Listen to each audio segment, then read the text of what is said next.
Like gonna go live. Oh, there it is. I was like, so we're not gonna turn red. Hello, everybody, and welcome back to my channel. My name is Cache, and you are watching Shay with the Hobbies. It is season 2, episode 6 of When Black Women Speak. Y'all, this has been a journey. We are here to end this series with a bang, talking about Black language and gatekeeping Blackness. So, your girl might get on her soapbox quite a few times, expect a few mic drops. Just get ready, get ready, get ready, get ready. And with that, I'll let my lovely co hosts introduce themselves. Hi, I'm Britt. My channel is a book and author tube that talks about the intersection between literature and culture. ABC 123, all of that sounds like. If you like alphabets and you like numbers, go and check it out. If it matches your vibe, you feel free to hit that big red button and we can be internet friends. Amen. That's the first time that there's been any. Usually Shay and Bree, y'all like do it like after me, but because my blankie caught my hand for the last episode of When Black Women Speak, we were all in alignment. All right now. 'Tis all. Bree, over to you. Hi, my name is Bree. I have a channel called Lockbooktition where I talk about plants, not plants, Lord. Let's start over here. Britt, say me again. Let me start again. Bree, over to you.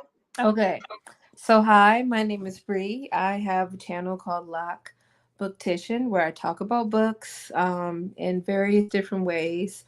I do like to read a lot of mystery, thriller, and horror, although most of the projects I'm in this year are not that.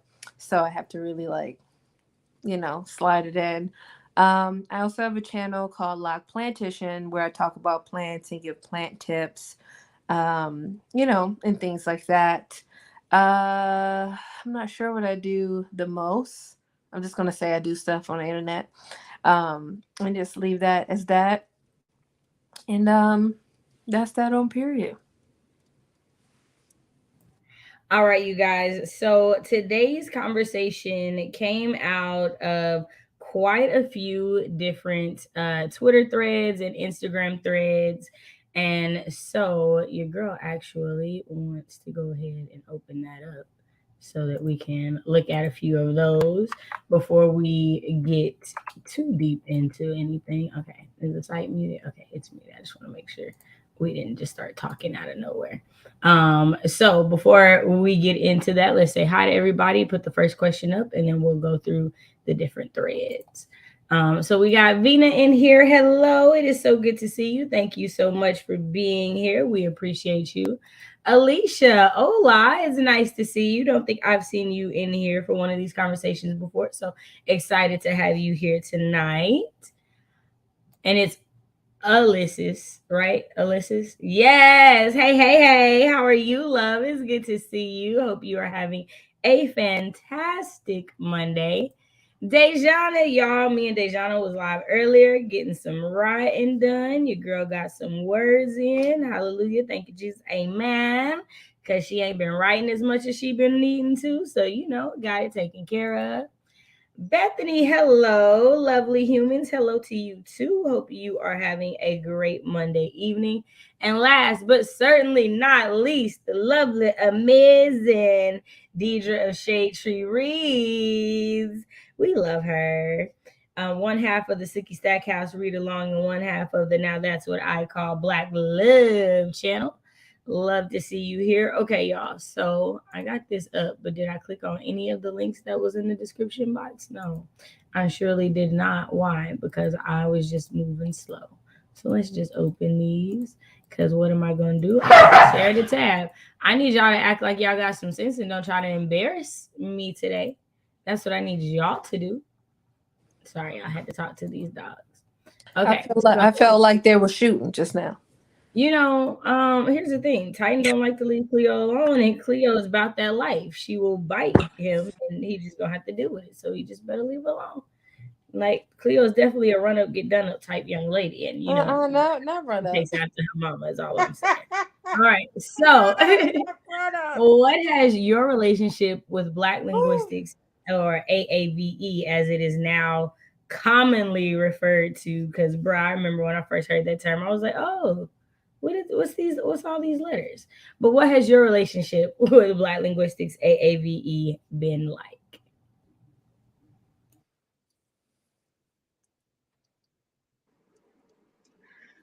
First of all, hi to everyone else that just entered the chat, Brandy and Alicia and Chloe. Hello, hello, hello. My relationship to it has been, now I'm quite fluent, AAVE, all things considered. All things considered, yes, y'all know we love all things considered around here. I just have to shout that out real quick. I love it. I love it. Real quick, just have to sprinkle in a little razzle dazzle real quick. Yeah, I mean, I definitely use it more now than I did when I was a kid. When I was a kid, I was very much like King's English. And my dad's an English teacher, BT Dubs, just some background. And so I didn't really use a lot of AAVE. I also didn't really think about it. Like, I definitely didn't think of it as AAVE. So I've grown more aware of it as I got older. I don't know. Has there been a conscious decision for me to use it more? I think in some ways, the more I'm around white people, the more I use it as a dividing line between them and I. I'm not even gonna lie to you. I don't think about it as much when I'm around Black people, but when I'm around white people, hey, I do, and not even necessarily use it a lot around them. I just find myself using it more. So that's my relationship to AAVE. Like everything else, I wasn't like strictly aware of it as when I was younger, and the more I grew up, the more aware I just became of things around me, and the more I developed an intentional relationship with them. I don't think I ever thought of it as AAVE. I was just like, this is how we talk. I never thought that it was something that was different until I moved out of Black spaces into white spaces. I just never ever saw it as anything different. My relationship with AAVE changed when I left New Orleans as a Katrina survivor and interacting with Black folks in Milwaukee. That is a whole different that Midwest slang is hitting different. No one understood me. I understood them because my family would come and visit me often when I lived in New Orleans as a child, but for some reason they couldn't understand what I was saying. I don't know, was it the added French words? I don't know. People didn't understand what I was saying, so I had to switch it up to be like that Midwestern AAVE. And then when I started moving into white spaces, I started like being targeted because of the way I spoke. And then I actively changed it and like stripped myself from my accent, which I am very upset now and I'm working hard on getting it back. But I stripped myself from it because I didn't want a target on my back. And then I remember it like yesterday, graduate school. And we were reading this book called Make Me Want to Holler. If anybody ever read it, a Black man wrote it. I don't know if anyone heard of it. But anyway, we were reading Make Me Want to Holler. And this Black man was talking about his experiences. And one of the white girls in the class was like, yeah, I just find it hilarious, this very antiquated way of speaking. And blah. And as soon as she said antiquated, I almost lost my shit. Because to me, I'm like, what's antiquated? Like, that's how folks are speaking now. You act like this is Jane Eyre, time frame. Like, that's how people are speaking now. And then in the same breath, in that same day, another white girl told me she don't think that I will ever get hired or get far in society if I keep using AAVE. And that's when it just lit a fire in me that, I'm going to say how I say it, and be who I am unapologetically, and F these folks, to put lightly. So that's how my relationship with it changed. Now, uh, I try to be more conscious of using the AAVE that I like from New Orleans, and try to always keep it in my vocabulary, even though my accent is off, because that's important to me. So I was really long, but my bad. So for me, I had a very interesting relationship with language. So like even though like I'm not like directly African, like I'm like African like every other black American is African in that sense. Like I grew up learning like Swahili words and using Swahili words in the house. And so I grew up with like language and how we speak being very, very important. And when I started school, I was in like a predominantly, like not predominantly, an entirely black private school. Like there were no Caucasians anywhere, not teachers, not custodians, not nothing. And I transitioned out of that into a predominantly black public school and then to a predominantly white public school.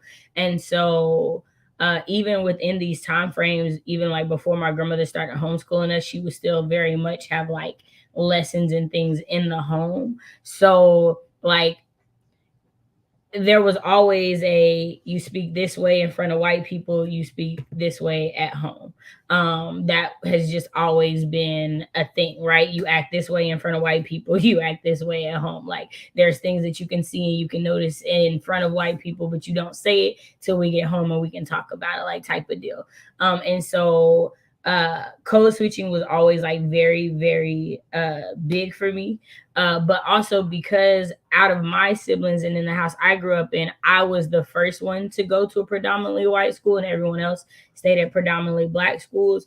My use of the King's English became very much like, oh, you talk like a white girl. And so at that point, it would irritate me because one, y'all not gonna hold me on my blackness because y'all tease me about being dark skinned all the time. So y'all know I'm not a white girl. And I live in the same neighborhood that y'all do, go through these same things. And so there was like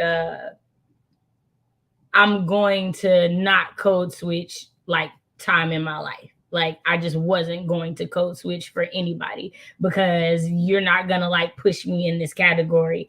And so was that always the wisest? Well, okay, so a funny thing, you know how like last year we had the like we as a society had like the conversation about how everything's on the internet and people stuff from like when they were like 17 and whatnot. Okay, so here's the thing. I don't know how people younger than me had never had that conversation about stuff not down on the internet because I knew at 16 that stuff you put on the internet, people will go and dig up and be a thing. And I remember hiding all of my stuff. But I say that because I was getting scholarships left and right. And because I could code switch so much, you didn't realize where I came from. Well, the summer after after I graduated high school, my best friend's brother got shot. And there was a forum, and this was back before we knew not to go read the comments. This is 2008, and the things that people were saying, right? And so I was like going in, right, super educated. Woo, doo, doo. You're like, dang, da, da, da. And the people who are reading it who know I'm 16 are like, yeah, that's cachet, but other people aren't. Well, wouldn't you know, a lady goes to look up my name, and because at the time I'm still a kid, not thinking about it, she goes to my MySpace page. And because on my MySpace page, I'm a kid and I'm not code switching and I'm saying everything, this lady took that to try to discredit everything that I had said as if like I was pretending to be somebody I was not. And that was like the biggest lesson to me about how people will use like how we speak to try to discredit everything else that we do. Like there's teachers in this forum saying like, nah, she's got scholarships out the wazoo, one of the highest GPAs, top 5 in her class. Like, she's not doing this. But you took a couple of captions where they're literally rap song lyrics, but because that's not your community, you don't know that. You take that and you do that. And so that was like my first like big introduction to how they weaponize how we speak against us. And so that was like where I realized why my grandmother had put code switching into place so early on. Like, because like for a while I resented it, right? Like I resented you teaching me how to talk the proper because people were teasing me about it. And now at 16, I get into this situation where I realize it. So that was kind of that's how like my relationship with. I see we got a lot of comments, so let's get into those real quick. Okay, so Deidre said, I don't know how, but I was taught to code switch early on. The town I grew up in was and is very equally mixed, and I've been aware of the differences in spaces from very young. True, true, true. I said, yes, I was taught to code switch. I realized it will come out of nowhere depending on who I talk to. Oh, yeah, nah, because I'll be honest. If you're a Black person that I don't trust right off the bat, I won't code switch in front of you either. Like I will code switch in front of you. I won't talk as calmly and as relaxed and say the things that I would normally say because again, you're not gonna weaponize how I speak against me because again, I've seen it happen, right? Brit is I was definitely the difference, huh? I was about to say what they say about skin folk and kin folk. Right. You know that's my favorite sentence. That and who raised y'all. Y'all know me. Yeah. I gotta ask because y'all be moving. I be like, dang, can I holler at your parents real quick? Like, just real quick. I swear, that's one of my favorite. Who raised you? It's like who raised y'all? For real. Man. Exactly. Ashley, you're made fun of, right? Right. The main joke, speaking like a white person, like you stripping me of blackness. Exactly. Adrian, it's good to see you. Oh. Hey, Huey. Thank you for coming through. Alyssa says, I wasn't necessarily taught to code switch, but I learned really fast that I needed to in certain spaces, both in PO spaces and clear folk spaces. This is also very true. I like clear folks. I love it, right? But also I do code switch in front of other people of color. Super, like, yeah, I do. I code switch. I honestly, I don't feel comfortable not code switching until I like know you. Legitimately, like in real life, like I will code switch with everyone until I know you, until I feel like I can have a conversation and you're not gonna try to correct something I'm saying. Like I don't know how to say it properly. Mm-hmm. Like I think that's the number one thing with me is that like, I'm not stupid. So like, why are you trying to correct what I'm saying? Because I think that's the other part for me is that like, there are clear rules. Like context clues would tell you what I'm saying very easily. And the way y'all act like it's a whole nother language, but then y'all can't pick it up. Like it just, I don't know. It made me feel away. It is a language, I want to say, but I do get what you're saying. So I guess I see how it could be a language in the terms of like we have a few words that are like unique to us, but not a language as in we have a different word for every word. Like we don't have a different word for book. We don't have it. That's what I mean by it. Like there are definitely grammar rules. There are definitely rules to how it's supposed to be used and said. But I meant language as in you're acting like I'm speaking Spanish to you and I'm not. Got it. That's what I meant when I was saying. There are discussions about calling it a language versus a dialect, which would go more to what Cachet is saying about like it's specific to like a region or a social group where it's not completely separate. There's just some like cultural distinctions that make it right. Like I don't know everything they say in the UK, but I can generally follow a conversation because it's the same base language, even though they have words that we don't have and we don't use. Context clues tells me. So for me, it's like as Americans, if you can use context clues to watch UK shows, why the hell can't you do that to have a conversation with me? Geneva Smitherman talks a lot about that in this book called Word from the Mother. She's a Black linguistics scholar, but she talks a lot about AAVE and the way that it's used. We're from the Mother is kind of old now, I guess maybe 2018, 2010, or 20, Yeah, because I would like, because I definitely would see it as dialect, because again, AAV changes based off of where you are. So again, like how we regional talk in specificities. Oklahoma isn't the same as how they talk in Texas or Wisconsin or New Orleans or Cali. Yeah. Like it's different. Or like Boston to Arkansas. When I'm down in Boston, the stuff they be saying, I'm just like, I'm sorry, what? On who? On dead dogs. I'm like, so y'all be swearing on your dead pets? And they're like, no. Mine as well. On dead homies, on dead dogs. I'm like, oh, sorry, yeah. we don't say that in Arkansas. Yeah. So there are definitely regional or even like city specific specificities. Like in Tulsa, we'd be like, bless the game. Like if we're gonna do something for somebody, we're like, all right, you gonna bless the game one time? Like you gonna hook me up? Like that's what we say. Right. But everybody don't say that, right? So like that's what I meant when I was like language. So not like I'm trying to say like it isn't its own thing, because it definitely is. But I'm saying like when people are like, well, speak English, like I almost said the word I was gonna say. Y'all know me. I am, bruh. That's what I'm gonna say. I am speaking English. Get with it. Because if I can use context clues to understand what you're saying when you try to throw out these big words that you think nobody can comprehend, you can definitely do it when I say I'm finna go to the dang store. That's all I'm saying. Yeah. Yeah, I remember there was this white boy. I feel bad for saying this on Beyonce's internet, but I was young. That's what I will preface this with. I remember being younger, and this white boy was teasing me for finna, and I slapped the out of him. So I just feel like if I say I'm finna go to the store, you should know that I am telling you I am en route to the store. Right. My boy. Like, okay? Your girl is en route. I'm en route on the way. Okay? And that the way that's the word they love to use and never use it right, to me, is one of the easiest words that we say. Are people struggling with finna? Oh yeah, it's in the threads we're gonna go through. It's in the threads. These folks is doing too much. These folks is doing too much. I love it. I slapped him. It's gonna be tonight. I knew tonight's conversation was gonna be fun. Like I knew tonight's conversation was gonna be fun. Listen, let me. Go ahead. Oh, go ahead. All right, let me read this one and then because I want to get through some more before we go. Okay.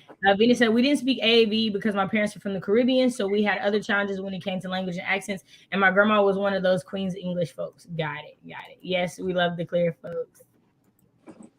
I'm waving back. I call white people because they do things, and it's like, why? Why do you people do that? You know, the questions that need answers, bruh. For real. Maybe we should call it a dialect. It sounds like that's the discussion. It is considered a dialect. I'm more of the language team, but I understand. I totally understand. He says, I'm from NYC, and when I moved to Tampa, it's definitely a language barrier, and we all spoke English. Exactly. Yeah, nah. New Yorkers talk way different, bro. Like way different. I love the way they talk. I don't be knowing not a word. The accent, not a word. I don't accents get me every time. Every time. Between New York and New Orleans, every single time, give me every time. That is true. That is every true. Time. My friend came around my family. She was like, "Can you just translate what your auntie just said?" I said, "Yeah." She be on I can help you. Man, I watched this chef, and he's from New Orleans on Instagram. I don't know what he be saying, but like every now and then I get pressure. I know that word. I know pressure. I hear that. Other than that, I just be like, your food look good, sir. Your food look real good. I mean, said, oh, girl made a TikTok today about writing proper versus ghetto. Ooh, is it the old girl? Let me not even ask. Let me not even get hyped, because when you say old girl on our last show, on our last one, let's not do it.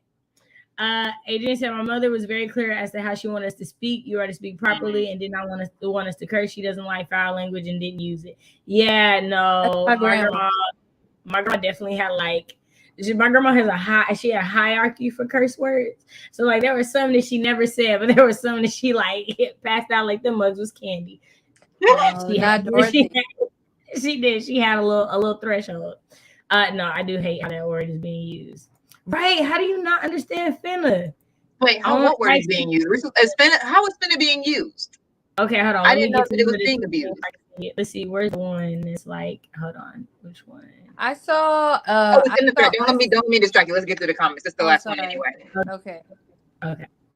Okay. Yeah, we all okay. I grew up in the 80s and 90s. I didn't go to school with non-BIPOC folks until I transferred colleges in the 90s. I didn't know about code switch until I started working. You like our accent? I do. I You love said you like it. it. You I like that? love it, man. Oh man. All right. Look, for 5 years, I had to like it.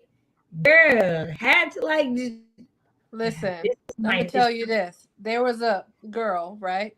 Right, follow. The way you keep holding Um, up this piece of paper and pointing is everything for me. Go listen, ahead. there was a girl, and she told another girl, "Yeah, that's Slay right there. That's Slay." And I was like, What? That's Slay right there. I said, "I'm gonna go to That's bed. Slay It's right probably my there. bedtime, right? Yeah. It's probably. Slay right I'm gonna go. there. I'm gonna head on out. I'm gonna head on out, and that's just what it's gonna have to be because that's Slay right there. I'm gonna slay that bed right there, right? I'm gonna go ahead. I'm gonna go ahead and go to sleep. I said the Lord is work. The devil is working overtime. Okay, that's all I'm gonna say. Okay, so teacher said Overtime. no. I meant how ghetto is being used. I hate Oh, how people use ghetto now. I didn't Like I notice it really until do. Deidre pointed it out to me. I'll be honest. Venus says people from New York and Jersey talk fast as hell. Y'all always on the go. Sometimes I gotta tell my New York colleagues to slow down. That's funny. Listen, Um, it's okay, cold so there. You since we're gotta move. talking about people using stuff they shouldn't, let's start with Kev on stage for the win. If it's that recent thing, I'm about to crack up We all about to be laughing. laughing. It's gonna be nice. We gonna have some nice little laughs Crack today. up laughing. Okay, all right. I'm not logging in. Okay, you're not getting me logged in. It's for black people anyway. It's for black people anyway. It's for black people anyway. It's for black people anyway. I love him. Okay, so here's the thing: are we gonna just use how we talk to advertise everything? Like, is this just that's just the new thing? That's just the new thing that we're gonna do. Okay. Yeah, I think you've seen this one yet. Today is gonna be interesting. We've been collecting these for like what, like a month now? Listen, folks is out here showing their entire derriere. Their Without any entire problem. derriere. Okay, so this goes to our question that should currently or would be currently up. Give me a second. Okay, this goes to this part of the conversation. I love that Black people use the phrase "sit up here" as a prerequisite to a verbal comment, and the person doesn't even have to be sitting. We're not gonna read that example because nah. And then she says, I don't know a single Black person that talks like this. Y'all really be giving all our shit away. Our speech is so visual because one thing we would do is paint a picture. I love us. Yeah, here we are painting a picture for non-Black people to copy still. Y'all need to learn how to gatekeep a little bit better. That and run, like run me to the store where you're saying take me to the store and no one is running. Y'all make tweets like this, then wonder why non-Blacks are getting better at using AAVE. Like you saying the phrase is your fave is different, but explaining how to use it and giving an example is insane. And are you creating a handbook for white people or something? Why do I keep seeing people tweet stuff like this? It's getting weird. Girl, like I get it, but a full breakdown with the example, big weird. And then someone like, stop volunteering extra shit. They don't need another phrase to gentrify. So then constantly how y'all feel about gatekeeping AAV? Can we publicly appreciate the way we speak without giving invitation of appropriation? What are your thoughts? So when you think of gatekeeping as it applies to AAV, Was there a moment when you realized the benefits of gatekeeping it? And if there is not a benefit, what do you think that is? Go Listen, ahead, Bree. I'm gonna just, for a while, okay, I'm not gonna sit here and lie to you on Beyonce's internet. I was like, people say what they say, whatever. I say what I say, whatever. I don't know if it's age or black, um, not black. I don't know if it's age. Had to restart that sentence. I don't know if it's age or AAVE/code switching being synonymous with pop culture that is increasingly pissing me off. I don't know if that's it, but I'm trying to lock the door shut with several nails. I'm trying to hire a Smith person to weld it together. You hear? I don't know the person name, but I'm talking about swallow the key, throw it in the biggest ocean, in the depths, because I am so tired of Black people having to constantly recreate things for ourselves, for us, and then it be co-opted, and people tell us, have the audacity coming on Beyonce's internet with their full chest. I'm talking about big chests. Come on the internet and be like, "Oh no, this was TikTok language. Oh no, this was pop culture. Oh no, the Kardashians said this. Oh no." I'd be like, so it's on site, still on site. Like, that's how upset I get. When it wasn't this, like, I would say 5, 6 years ago. I feel like it wasn't that. Could it be the increase of the internet age? I'm not sure, but I'm ready to fight, folks. No, no, Not really, I'll but tell you you get what when I'm it saying. started. I'll tell you when it started, and this was 6 years ago. Oh, By can I Felicia finish is though? what started No. it. By Felicia is when I noticed it. When I started seeing little white kids say "Bye Felicia," you've never seen Friday. You don't even understand that reference. My brother had to sit his kids down. He was like, "I don't ever." Felicia was a crackhead. Why are you talking about this? You don't know. Like, no, my brother was so mad. But like they Felicia had needed heard love people too. and it was "Bye Felicia, bye Felicia." First of all, if you don't, there's context to that phrase. And then I have a friend, her name is Felicia, and she is Black, and she was ready to fight folks, right? When this first came out. But say, based on what I was saying, I'm just increasingly being upset with that, right?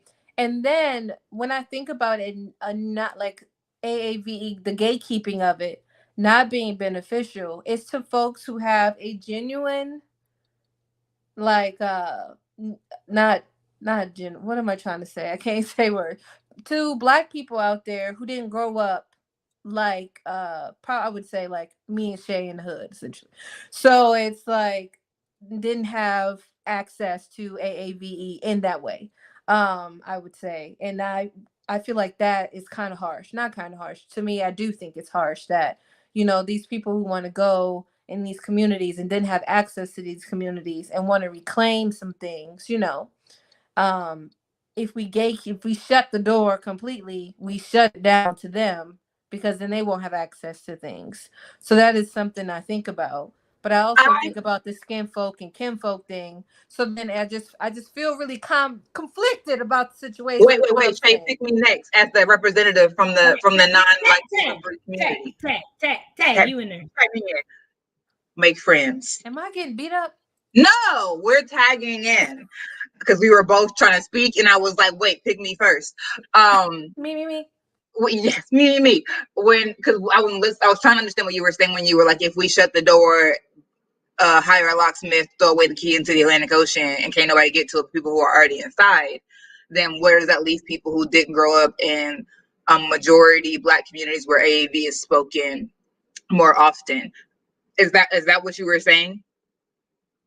Okay, so I grew up in a white, well, yeah, from like second grade onward, grew up in a white suburb. So definitely my neighbors when I was 10 were not saying finna. Like we country, but they weren't saying finna like that. So I didn't have access to it, but there were still Black people around me. Like when I went to high school, my dad moved me and my sister to a predominantly Black high school. We heard a lot more AAVE. Now I have Black friends from different states and cities and da da da, and I hear a lot of very like regional ways of saying things that are still AAVE. So I think that gatekeeping from the public doesn't preclude Black people who want community from learning it, because they're friends and your friends are going to talk how they talk, and when you're like, what is that, they'll tell you. So I think it's safe to shut the door, because there's always going to be a way for kinfolk to get in. That's it. That was gonna be what I was gonna say. Beautifully That I said. was like, when Beautifully I said. say gatekeeping, I mean anybody who don't share this skin. Like, now when it comes to how we deal with skin folk versus kinfolk, that's a whole nother mixed company conversation, and we'll deal with that. But as far as in this space, the only people who should be using it are the people who, they look like this, in my opinion. Because like I feel like, again, like you get to reap the benefits of using it that we don't have, because you can use it in these spaces where it's going to be looked at as edgy, or Right, it's going to be right, looked right. at as, ooh, she's diverse, or ooh, she's, It's like an it's going to asset be for looked at them and a as a liability for positive us. for you and always a negative for me. And Exactly. because that is going to be the case, you shouldn't use it. Like, Right. period. Like anything that Yeah. you fit, that to me personally, this is my personal belief, you can get with it or get lost. Literally, if you are not Black and you participate in things that Black people get demonized for and you get praised for, if you continue to do that, there's nothing positive for me to think or feel about you. You're Yeah, not you're an nobody's ally. ally doing You're that. not good. Like, oh, but they like my braids. So what? Until Black women all over this country can go to work with braids and not get cut, had to get them cut out, not be able to apply for a job. Dudes can't go walk across the graduation stage with their locks. I really don't give two F's why you have it. Until Black people can do it freely, you shouldn't do it, is my At all. personal opinion. I'm gonna throw in something that I've been thinking about. Still in the same top, in this, it's underneath the topic. I might be switching the topic. There, let's talk about just for a second. The well-meaning women, right? We know, right? The well-meaning women. We got you. I just like to think about my energy. There was a song by this Black woman. She said, "I can't save nobody. I took my cape off." Y'all probably heard it, little snippets of it. But I can't be a Captain Saver. You know what I mean, for the white women anymore. And I struggle because, not struggle. I'm actually feel quite relieved, if I'm being honest. Um, there is there are that I know, and they say things that I be like, one, do I have the energy to? I'm gonna let God handle that. That's not my cross to bear. It's not my cross to bear. And one of recently, I have a friend who is a woman, and she was talking about, oh no, that ain't it, sis. That ain't it. We don't love to see that. And I looked and I said, do we go off? Do I snap? Do I drag her silky edges? Do I grab them silky edges? But I said, you know what? The world be whirling, and I'm gonna let the world go ahead and do the Lord's work, because I cannot do it. The well-meaning get on my damn nerves, because not this whole time, but like, we'll be in conversation, and it ain't this, what, it's not the only woman that I know who go and say things like this. But I just have to ask myself, like, girl, you can't be Captain Saver for everybody. That ain't your cross to bear. Sometimes I may have the energy to want to be like, yo, can you stop it with the AAVE? Can you chill out? But then sometimes some people who have certain personalities, you can't get to them. They already feel like they woke it and woke itself. And who am I to kind of no, I'm gonna let the next person come and probably slap you. You probably gonna get slapped. They probably gonna curse you out, whatever. That's not my cross to bear.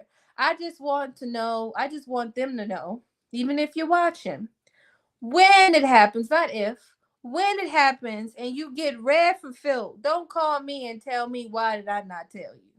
You continue to act a fool on Beyonce's internet. So go ahead and live your life. Yeah. So for me on the like, also I'm with Deidre. You're totally killing me with the piece of paper. Um, I like in the conversations, I do feel like gatekeeping is necessary. So here's the thing.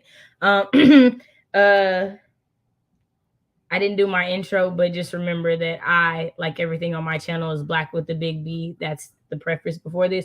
I think we should gatekeep everything about being Black personally, not just the language, if I'm just being real. I think we should gatekeep all of it. And the reason I do is because everybody else does.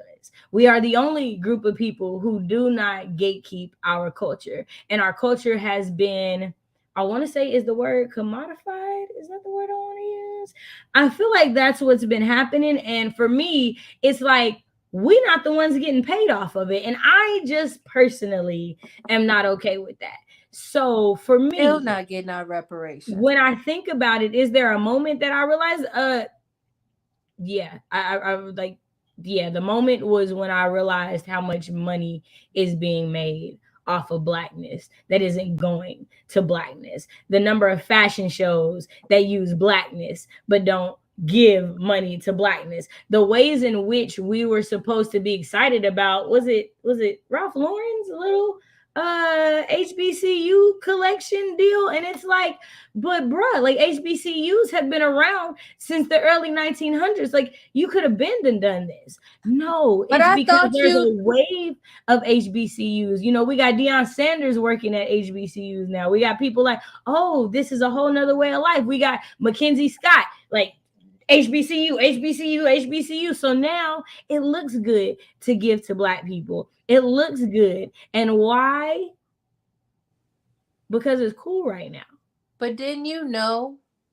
Oh, I'm sorry. I'm gonna say this one thing. But didn't you know if they didn't discover it, it wasn't real?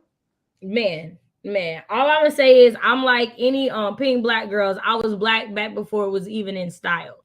Period. Come on, Britt, come with it. Tag Britt. Tammy, thank you. Also, for those of you keeping up with my popsicle obsession, this is we're still in the Yasso brand. This is a Greek yogurt bar. I tried a new one today. Very delicious. Sea salt caramel, would recommend. I love a sea salt caramel, anything. I had to get it, and I re-upped on the pistachio brittle.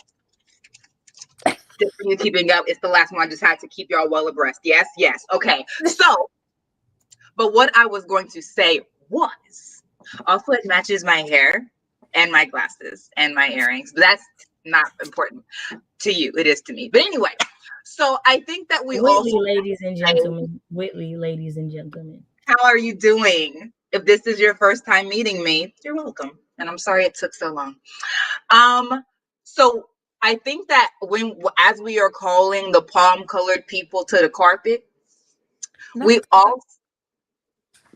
also have to say that not just the Anglos. It's not just the Europeans. When I forget who in the comments was saying PLC also, oh yeah, because when people do feel like they need to have a conscience about to whom they are farming out the stolen goods of Black culture to, if they feel it's unconscionable or it would look too obviously ugly to put in the hands of white people, they will put it in the hands of a brown person who is still not Black to make it look better. And as a brown but not Black person, when you participate in that, you're complicit. I don't like hearing AAVE from anyone not AA. Thank you. Thank you. Oh my God. Here's the thing. Jessica, you know that there are white Latinos and black Latinos. So just being Latino don't give you license to say the Let's not N-word. act like we don't I'm know about the sorry. Black Lady Parts. You I'm just get saying. in my face if you want to. If you don't look like your mama and daddy, one of them look like my mama and daddy, bruh, you catching these hands. Not Like, on no, site. On it's site. not for you. What did Kev say? It's for black people anyway. And I honestly, I'm just like, you don't feel a little bit embarrassed about how silly you look? I'm just like, when are you going to purchase a mirror? And when is it going to be large enough for you to see what company you're in? You're over here talking like magazines who are using it incorrectly.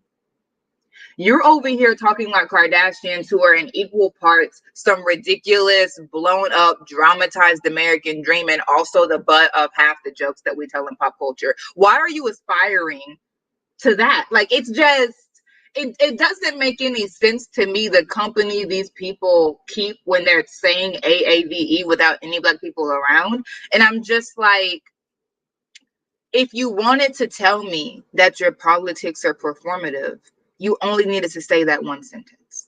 So thank you for saying loud and clear. Because I don't believe in the language of allyship. That's me. That's me. I don't believe in the language of allyship. I don't either. Okay. Y'all know what I said. You can't self-proclaim an ally. Don't nobody be like, we're allies to America and that makes it happen. That's not how that works. If we don't tell you on our side, you're not on our side, period. You can't just voluntarily be. That's not how it works.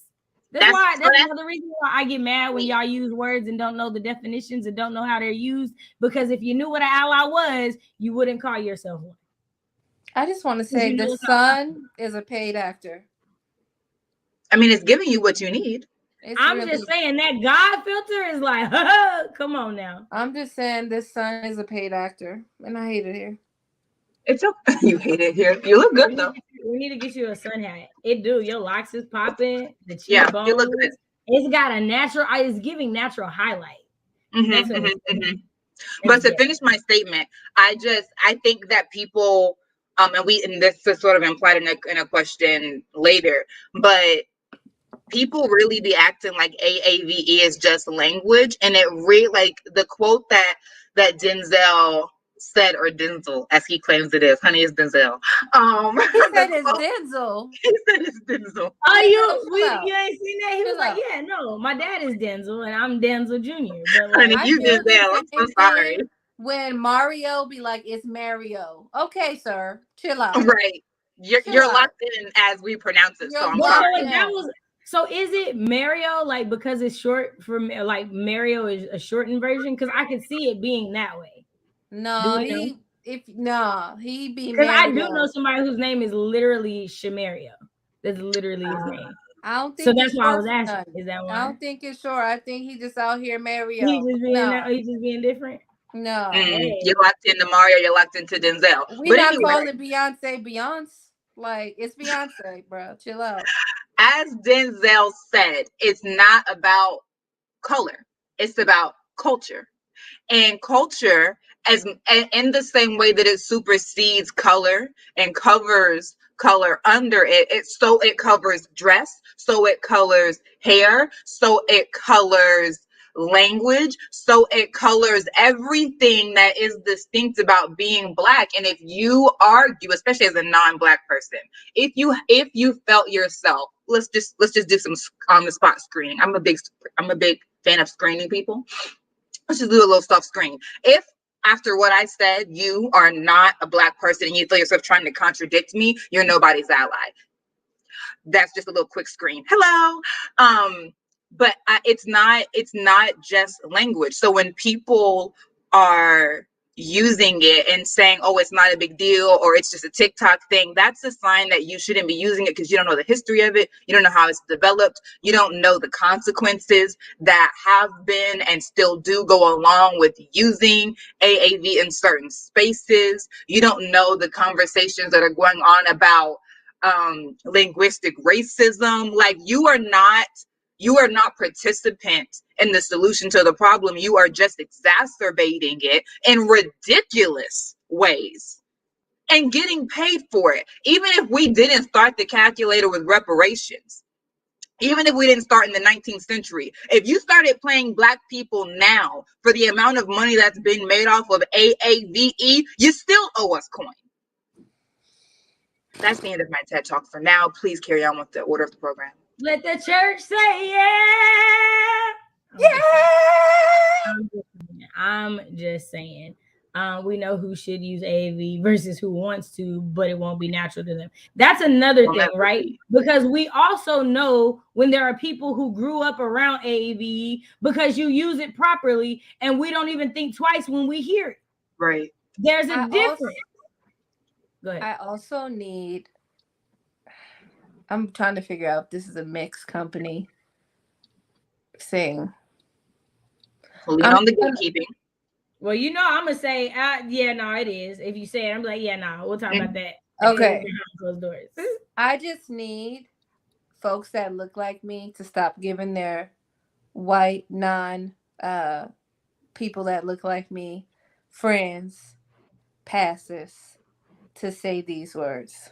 That's all. So here's my thing. Here's what I say, because I don't now, but when I was younger, I definitely gave passes on certain things. And this is what I would say every time. I am one Black person. Don't ever take a pass from me and use it with another Black person and expect that they not gonna knock fire from your ass. Like, let me just let you know that now. Everybody's not gonna be okay with that, because I do know, like, there are some people who's like, nah, he been with me through the trenches. We've been through, like, I don't know him since I was 5. It don't bother me. He said, that's cool. Make sure that know that only applies to you. I'm gonna say I agree. Like, for example, long story short, I'm in Denver, whatever, living my life, coming home from doing that thing in the circle, right? We know what we're talking about. Doing that, doing little work. Okay, boom. In the train situation with 6 white friends, right? We all had a good time. I went to a predominantly white graduate school, whatever. We in the train, this white man and this Black man are talking. He looks at me and he goes, BITCH, give me your number, the white man. I looked at him. I said, do you care about your life, sir? He said, what? N-word, you better give me your number, because I'm doing big dogs and all of this. And he just called me several N-words, BITCH. I just start you know what time it is? You already know what time it is. I start stripping, taking off earrings. I'm ready, because it's go time. Is it not? Is it not go time? So I'm ready to square up. All the white friends, oh my God, I can't. None of them are my friends now, because the way they didn't have my back, I knew they were. You know, Jim Crow nephews and nieces are still alive and well and wild. Because here's the thing, I'm gonna be perfectly honest. If you're my friend, white or Black, and some man is calling me out my name, and you don't say nothing, and you're not ready to throw everything with me, I'm hitting him and you. You gonna have to see me to the yard, because why am I out here with you? Listen. Like, let me be clear. I I'm in a safe situation with you, and I find out I'm not safe, you gonna understand what happens when I feel unsafe. Everybody can get it. This is what I learned at a young age in New Orleans. I learned this young. If somebody disrespects me in front of you, my friend, and you do nothing, I'm gonna tag his ass, and then I'm gonna tag yours. We gonna just be out here playing tag. Because literally that's how I was raised. Like, I was legitimately raised that if, like, one of us, because it was 5 of us in the house, if one of us is into something and somebody come at them and you just sit there and watch, you not like, hey, either trying to stop it, or hey, like, I'm getting in the middle, or hey, after you hit him, you gonna have to hit me. Like, that's how I was raised. So let me. What? Yeah, this was on the train. You literally and the Black see man a man was being laughing. verbally abusive. The Black man was laughing. And you don't do nothing. I told the Black man, I said, so you just gonna let your friend disrespect a Black woman like this in front of your presence? Wow, you're a whole lame out here in these streets. He said, "No, that's my N word. That's my N word." So you telling me that this right here is your N word? You mean tell me this is your N word? All right, all right. I'm I gonna tell you really right want to now. say Don't the let the truth is, he is don't, not you're his though. right. At that That point, And I that also want to part, say, don't let the education fool you, because people be ever. thinking because your girl educated out here in these streets that I won't tap you. And then I will say, Y'all know younger my breed, third like favorite 15 year phrase, old. the hood raised me. Y'all know my third favorite phrase, the hood Yeah, raised I me. mean, Right. I will say the younger version of me, definitely she didn't ask questions later. I'm more critical on those things. But, there's just certain things that just innately in you. And I just can't help that certain things is really on site. Like I don't know any other way to Not because like I feel for real, at threatened. this point, you mhm. have more to lose. So if I've come to the point where I'm willing to put my hands on you, please know I've counted up the cost. And this that you about to get, you deserve. Because I'm not just hauling off and hitting just anybody. Right? Like I'm not young anymore. I know better. I know, bond money, bonds have been going up. Inflation made everything rise. I ain't got as many friends as I used to have. Everybody ain't willing to throw $20 on a bond now. Yeah, I At I all. gotta mean, rethink how I move. yeah, I mean that's also something I'd be like, man. Sometimes I get so upset when things like that happen, and like we're talking, words get said to me. I'd be like, man, you got a lot to lose, Bree. You might as well chill out. I'm from that bring it on. You've been touched by an angel, girl. Like you just don't know. Ah, Your guardian angel been working overtime because these hands Blessed. were rated E for everyone today. And that's hilarious. your angel stepped in and was like, not today, Not not rated E today, for everybody. not But yeah, today. yeah. Not today, So, say. right. Language is language, right? So why should we bother gatekeeping it? What makes it black? We can really just deal with the latter half of that question because we sort of went to that the language being part of culture. Yeah, we already did that. And I think, I mean, we sort of dealt with what makes it black as well. But like when things develop, first of all, if it was developed by black people, the end. But also Finn. just like there's a lot of history that goes into, like I said, like the how these words were developed, and Geneva Smitherman really goes into how certain words were developed, how the language patterns developed from African continents and different languages and et cetera, et cetera. But the history of AAVE does have roots in African languages. So I think just historically and etymologically, it is black. Yeah, you pretty much said that. Okay. We can shuffle onward to the next one there. Yeah, you said that. I was about to name another book, but the same Go same for it. premise. This is the same premise. Same thing. Okay. I've already said this book 1,000 times, so I feel like people are like, let it go. You know what I mean? Oh, okay. Another thread. Oh, CRT. My goodness. Is there any way we can get a zoom? No, I'll just zoom. I'll come close. Yeah, make your screen full screen. Who, me? Yeah, if you can. That's what I did on Oh, my computer. okay. Let me see. Oh, I Ah, meant look Bridget. at the Lord's work. Yeah, you're right. You're right. Okay, cool. Okay. Shay, you want me to read this? I can't see you any longer, so. I also didn't realize I was muted. I've been talking this whole Okay. time. That's Okay, my Wow. bad. cool. Wow. That's bad. Wow. I was like, yeah, no, I'm gonna read it like I did the other ones, just so that That's like what we get I through it. figured. I was like, let me just Yeah, prompt no, her. I was totally muted, talking my head off. It's my bad.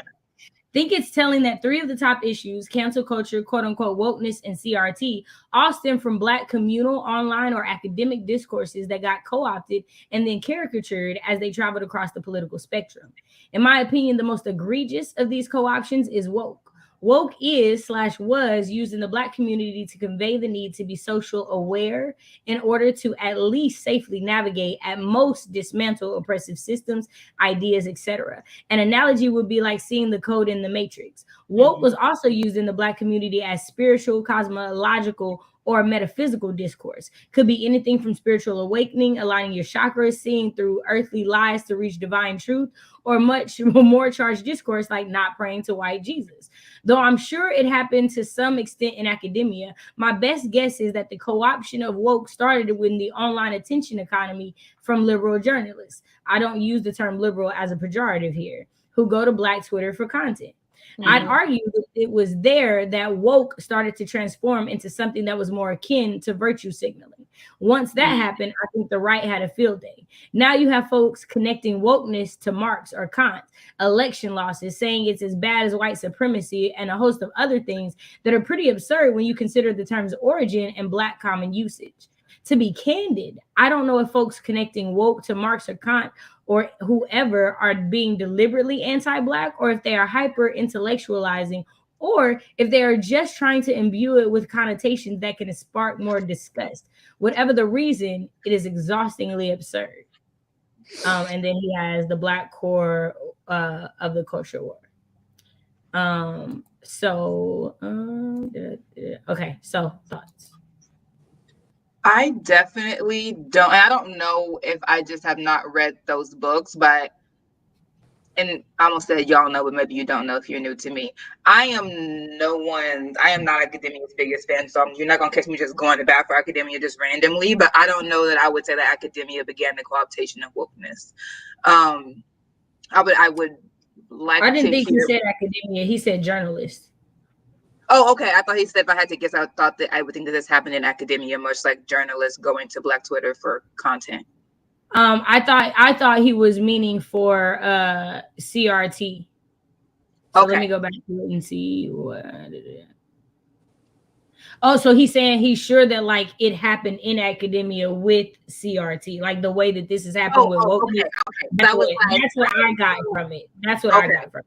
Yeah. Okay. So yeah, I think that he did a very thorough reading. If I had to choose between those three things, woke, CRT, and what was the third thing that he gave an example of? Cancel culture. Cancel culture.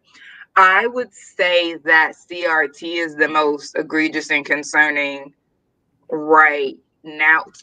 From my perspective, I'm in education, so of course I'm biased. But when people misuse wokeness, that doesn't preclude Black people from using it correctly. It's ridiculous, and it leads to all kinds of different confusion, but Black people know what's up. When you start attacking CRT and our ability to think and talk and teach critically about race, you're attacking our ability to dismantle anything, because if we don't have a language for it, then how are we to attack it? And if we can't teach it to this next generation, then what are they going to do? And we're looking at, as far as Gen Z, one of the most socially active generations yet, and you are disabling us from being able to speak to them about how they could follow that momentum into actionable change. And so to me, the attack on critical race theory is the most concerning. I don't think that we need to get into ranking, but that's what caught my eye on it, because of just the immediate repercussions to the attack on it. And it does, again, completely take critical race theory out of its context. It was created by legal scholars that I do this whole reading of it in my Within the Discourse video. So if you're interested, go and check it out. But definitely all of those things come from, like he said, completely disregarding the origin and the intent behind the creation of those thought processes. And I would totally agree. I agree. I would agree with it about the academia, because we've talked about it with respectability. We've talked about it with other topics that like were academic like conversations that are now being talked about on like YouTube and Twitter and Instagram. And it's like, but have y'all really done the research, or are y'all just taking this word and not really understanding all the research and things that went into it behind that?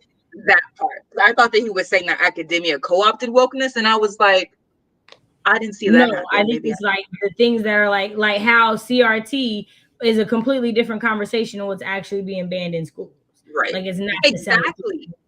Right. Yeah. Man, I think it's ridiculous the way it's being redefined so that it can be demonized for people who have no idea who started it and for what. Like, it's I ridiculous. think Go ahead, Bree. I think the redefining comes a lot from what I call like Twitter academics or TikTok academics. It's those people who come on the internet and be like, "You want to know why CRT is bad for you? Cut the scene." And then you went here, and then cut the scene. First part is this, cut the scene, and then second part is this, cutscene. And then that is how you do it, because then they're trying to keep you in this box, cut it. And then from 1973, they got the whole little photo of him Mm-hmm. made a screenshot on Beyonce's internet. So Yes. for me, I'd be like, do we actually really know what's happening? And a lot of times I always think that, specifically when we talk about wokeness, I think people think that it is the highest level on World of Warcraft or whatever that game is. And I'm sorry, that's just not how life is going. Next question, Bob. Next question. That part. Okay, so what is your biggest gripe with people who push back against gatekeeping blackness? It makes no sense. It makes no sense. Like when they start speaking about why it shouldn't, it's really just giving in my heart of hearts. I really just want Black people to continue to be vulnerable to exploitation. That's all I hear when someone has an argument against gatekeeping, because again, you're not around here talking about, well, I want to wear a sari to school because I just feel like, why shouldn't I be able to? Like everyone else's culture and heritage and the staples of those culture and heritage, perfectly understood.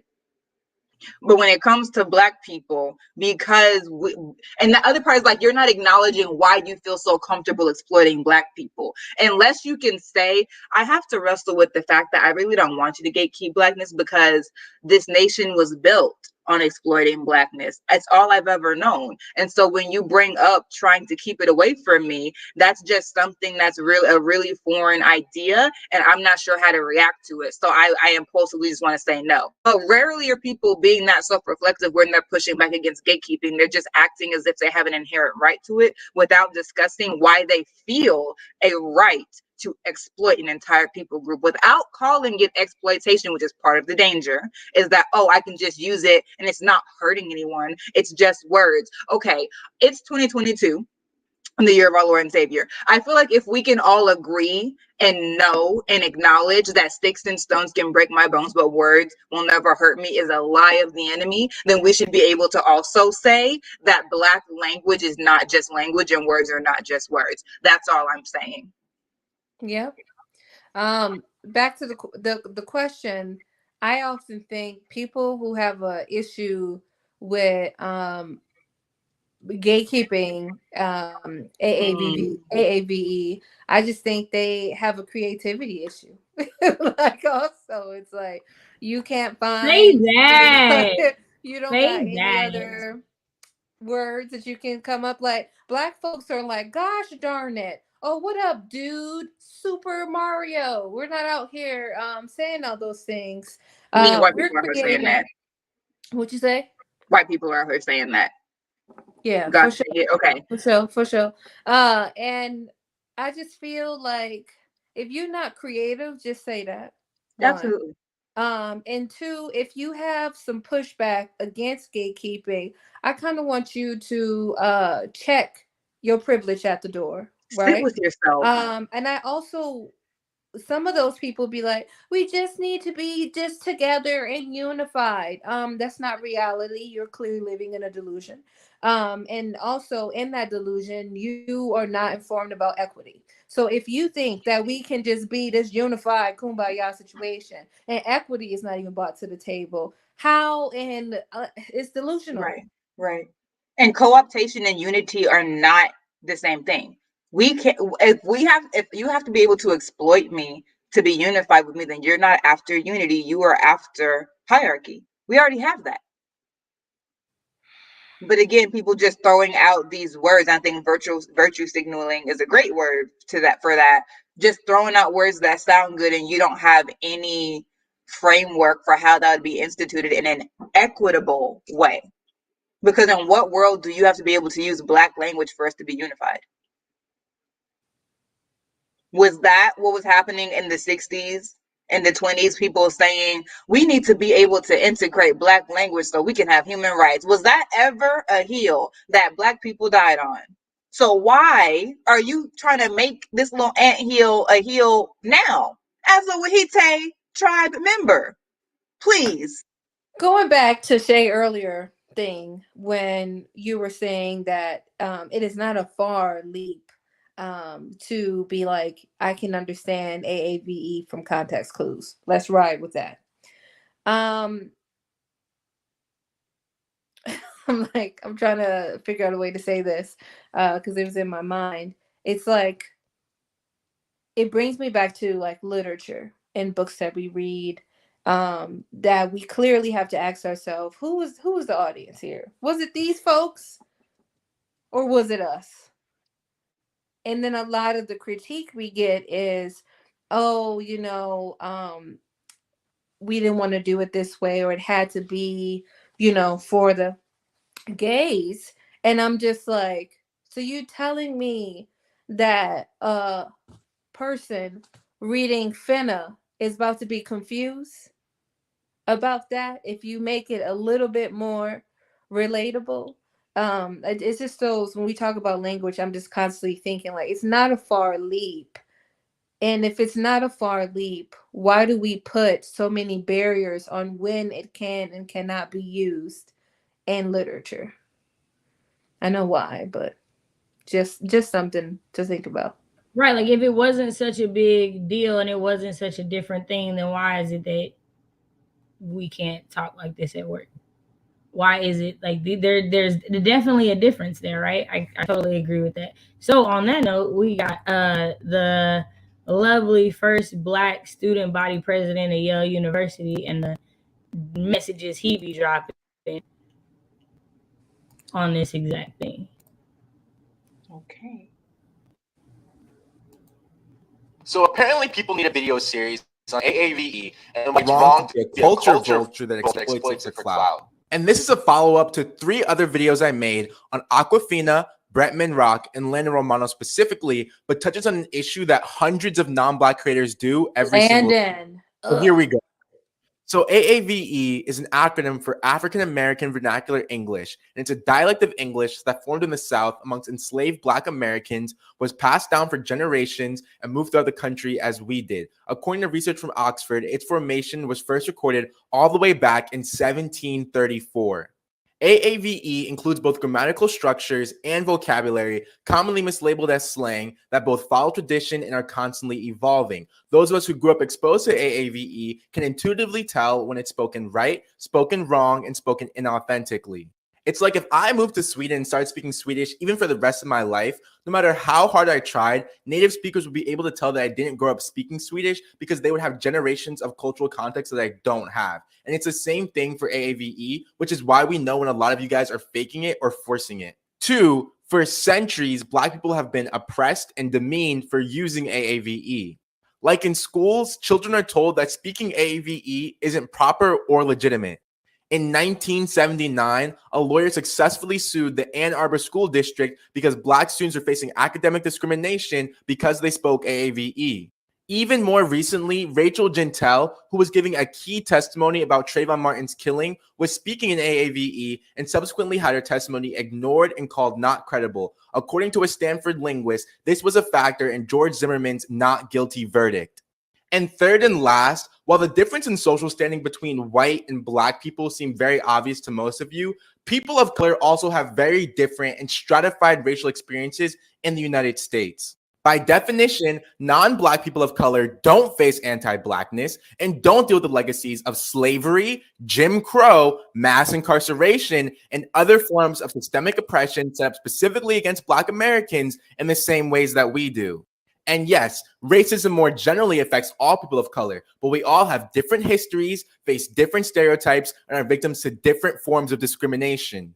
Black people in America specifically have been racialized on the idea that we are inherently lazy, poor, uneducated, or criminal. Not all people of color are stereotyped in this way. And thus, our use of AAVE has been stigmatized as sloppy, unprofessional, or ignorant. And that's simply not the case for non-Black people who are seen as funny, sensational, or cool when they use it. In my next video, I'll talk about how you can engage with Black culture without being a culture vulture. Follow for more. Okay, Come on, young man. I don't want y'all to engage with Black culture at all if you're not Black, but we are gonna watch this other one though. Okay. Wait, what'd you say, Shay? Or they get called quirky. Oh my gosh, it's so quirky. Right, it's so quirky. I was saying we're not gonna watch what he said at the end, like how to engage with y'all.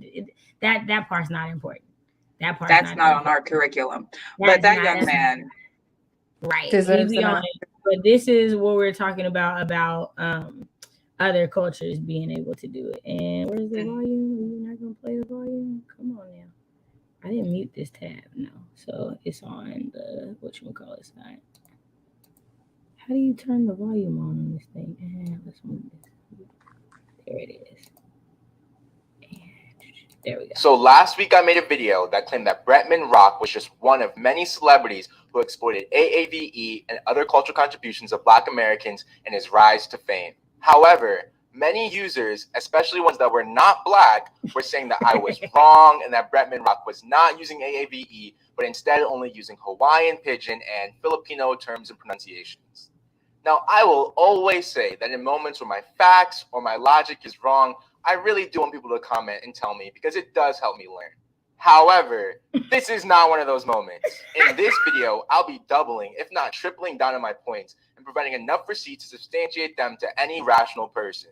First, I want to reinforce my claim about Bretman's brand label, The Baddest. People were saying that the word "the" is the way that the word "the" is pronounced in Filipino and Hawaiian communities, which is 1000% true. That said, the phrase "the baddest," which is what I was highlighting, is a very popular term in Black American culture, specifically hip-hop, as popularized by the rapper Trina in the year 2000. But if that doesn't convince you, let's take a look at the official social media launch for his The Baddest merchandise.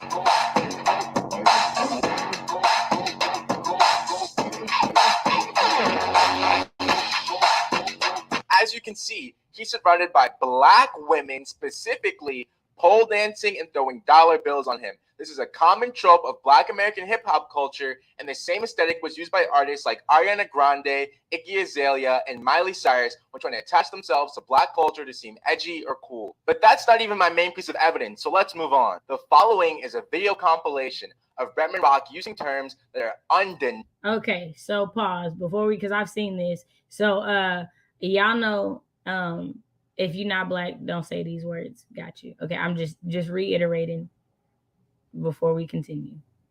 Undeniably AAVE or from Black culture. Now let's watch it together. Go tell your nigga he has small dick. That you finna pay me double, bitch. Now we finna take this pussy popping purple coat. Bitch, period. Oh my god. Yes. Got a nerve on some of you bitches. Y'all be calling me ugly, but where is your nigga? Leave that shit for a long periodic time on your face. Let's talk about it. So who's popping? Bye, bitch. How you're a bitch or you're a nigga because they over here trying to eat my ass at grocery. Beef jerky looking ass bitch. Miss jerky looking ass bitch. Bitch, I know how to fucking match my foundation to my neck, my back, my pussy, and my crack, bitch. Let a bitch motherfucking no. Of course, some of y'all be looking like eyebrows on fleek, no, bitch. I'm by the river,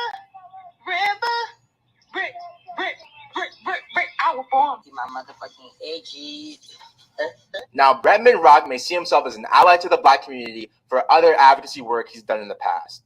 But in my personal opinion, as an ally, he should take accountability for his exploitation of Black culture, platform Black American beauty influencers, and educate his audience on the topic at hand so that some of them stop racially gaslighting other people. Follow for more.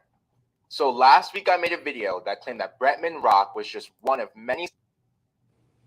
So back to why we need to gatekeep Blackness, because first of all, I didn't even know who the little boy was.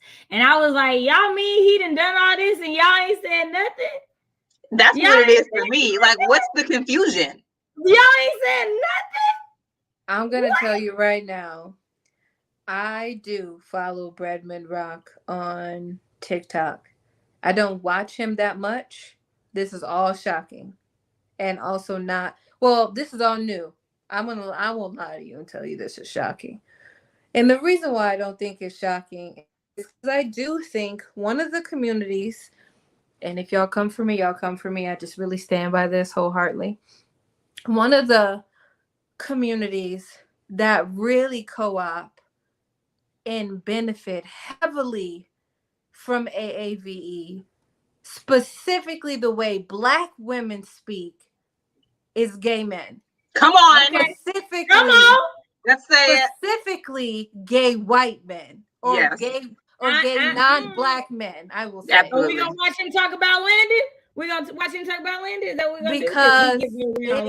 it's despicable. And the fact that they won't acknowledge that, like slap in the face, I'm looking extra at slap. you. So gay white men, I get it. You are in a marginalized group, as am I. However, you are still this. And a man. And a man. At the end of the goddamn day. So I get so mad when I'm seeing, yes, bitch, this, all of this. And I just be like,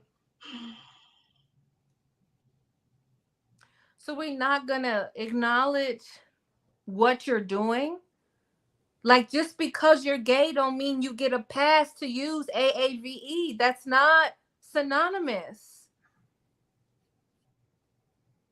No. And it's so disrespectful. It's super disrespectful. And the way that, I don't know, like people like the new generation is nah, this new generation, y'all let people play in y'all faces in ways I would never. Like, it's really weird. It's crazy to me. It is insane to me. But it's also this, I do feel like there is this big push for the younger generation for us. We're all in this together. We're all the same. It's just how we are. We're all Gen Z. Like, no, this isn't Gen Z slang. And this isn't a High School Musical. So hello. No, this is not the same thing. We are not going to sing We're All in This Together at the end of the show with choreography and check. Yeah, I caught you, Bree. Yeah, absolutely not. High School Musical. Absolutely not. Absolutely it's not. We don't have the same challenges.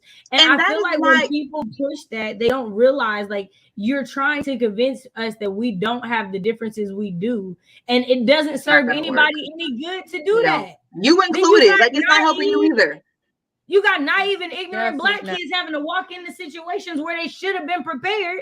Exactly. And they're thinking that everything is good. And it's like, nobody told you that this was good. And that's where I'm like, who did raise this new generation? How are y'all getting so far and not knowing anything, really? And that's what's concerning. Is like, what's concerning and appalling is that y'all were born with the complete and total Beyonce's internet. Like, you did not have Al Gore's internet. You got TikTok and Instagram. You did. You don't know what dial up and flip rate. You didn't have to do that AOL.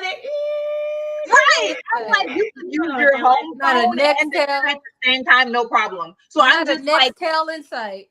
Do y'all even know what a home phone looks like? That's true. It's all cell phones now. So it's just like, it's odd to me that you have you're in the age of the information. You are in the peak of the age of information. Ignorant as the day is long. It just doesn't make any sense. And hi, how you doing? And I feel like that's why it is, so I feel like that's why they're so willing to let people play in their face, because they don't know that they're being gaslit. They know as little as the people who are claiming that it's TikTok language. That's why they're being fooled. So it's just like, how did we get to where this generation of Black people, by and large, don't know these things? I'm I don't understand. I'm not a parent. So I'm just like, did I miss something where we just agreed to start keeping certain things secret from the kids? I don't get it. No lie though. Not from the kids. Paul's oldest son, his sons are in high school, and neither of them had ever heard of Ruby Bridges. So you think it's like the fact that history is not being taught that's leading to I think that there are just so many things that are just not being taught anymore. Because like in my head, like you would have to know who Ruby Bridges is. No. Like that's like a guaranteed thing to me. Like it's a part of history. How would you not know? But I also grew up when the Ruby Bridges movie came on Sunday night. Like I'm like that's a different generation, right? You know what I mean? So it's like, there's so much that like and so for me it's like if you are a millennial parent, right? Because most Gen Z parents are, or Gen Z's parents are millennials or Gen Xers, right? Okay. Like those are usually what their parents are. So if you are relying on the school to teach them things and you don't ever have that conversation, then it's over, right? Because like until I saw the girl who was in college and said she had never heard of Ruby Bridges, and I was like, you in college and ain't never heard of? So then it made me send him a text and be like, hey, do your kids know who Ruby Bridges is? Until I asked that, you didn't know that your kids didn't know that. Because you just thought my niece didn't know what slavery was. 12. How old was your niece? 12. But see, this is what I was like, see, the CRT issue is much more pressing to me than the woke thing. Exactly. Because that has to do with history and analytics. What are they teaching y'all in school? Nothing. And she had no idea what indigenous folks was. I spent a whole afternoon going in. I was like, it's really concerning. Right. It really is. And then we had a conversation about this is the greatest generation. This generation should be with the ability to have information at their fingertips that no other generation before them has. Right. They have the least amount of knowledge of what's going on. But you know what? I feel like it's because in the age of information, we expect them to have all of that, but you don't know. Like Google is a search engine. It's not an educator. It's not just gonna. You're not gonna be able to type in. No. Google isn't a search engine. Google is a business. It is paid to give you results in specific orders. The more somebody is willing to pay Google, the higher up their thing is gonna come up when you search for certain things. So if we're going off of that, you can't learn off of that. Period. Right. There's an algorithm that is telling you what information it's going to give you based off of what you go. So if that's what you're using to start off with, you're already in the wrong. I think the point I was trying to make, though, is that before the age of information, information was being passed along much more intentionally, because I know that I can't, like, you just can't type it in your phone and get anything. So I am making sure, like when oral history was the way that history was taught, you're going to sit down here and hear all of this, because I am a very temporary library. When I'm gone, if you don't know this, then it's gone. So I'm going to make sure you hear my stories. And I got this from my grandmother, and she got this from her grandmother, and your great great aunt was in this, and she got sold here. Like, there was so much more intention that went into it, because we understood how tenuous it was to pass along information and how fraught your life would be if you didn't know. Whereas now we're just like, oh, of course they know. Like, we don't take responsibility as much for making sure that we are the ones to teach certain things, because we expect the school to do it, even at the same time as I really don't think we really expect the school to do it. Right, I don't know what Black parents expect their school to really teach their kids things. I just think that it's just like that cognitive dissonance gets lost in the rush of life, that we just like, oh, they're going to get taught things, and we don't sit down and make sure that we have a curriculum for what our children need to know to be able to navigate this world in their Black body. And white parents ain't doing none of that work either. Like, if you Susan, millennial Susan, want to be an ally, then your child Lily and Sylvester need to have an anti-racist curriculum at home as well. No, Lily and Sylvester threw me. Sylvester was sending me. Listen, Holly out here.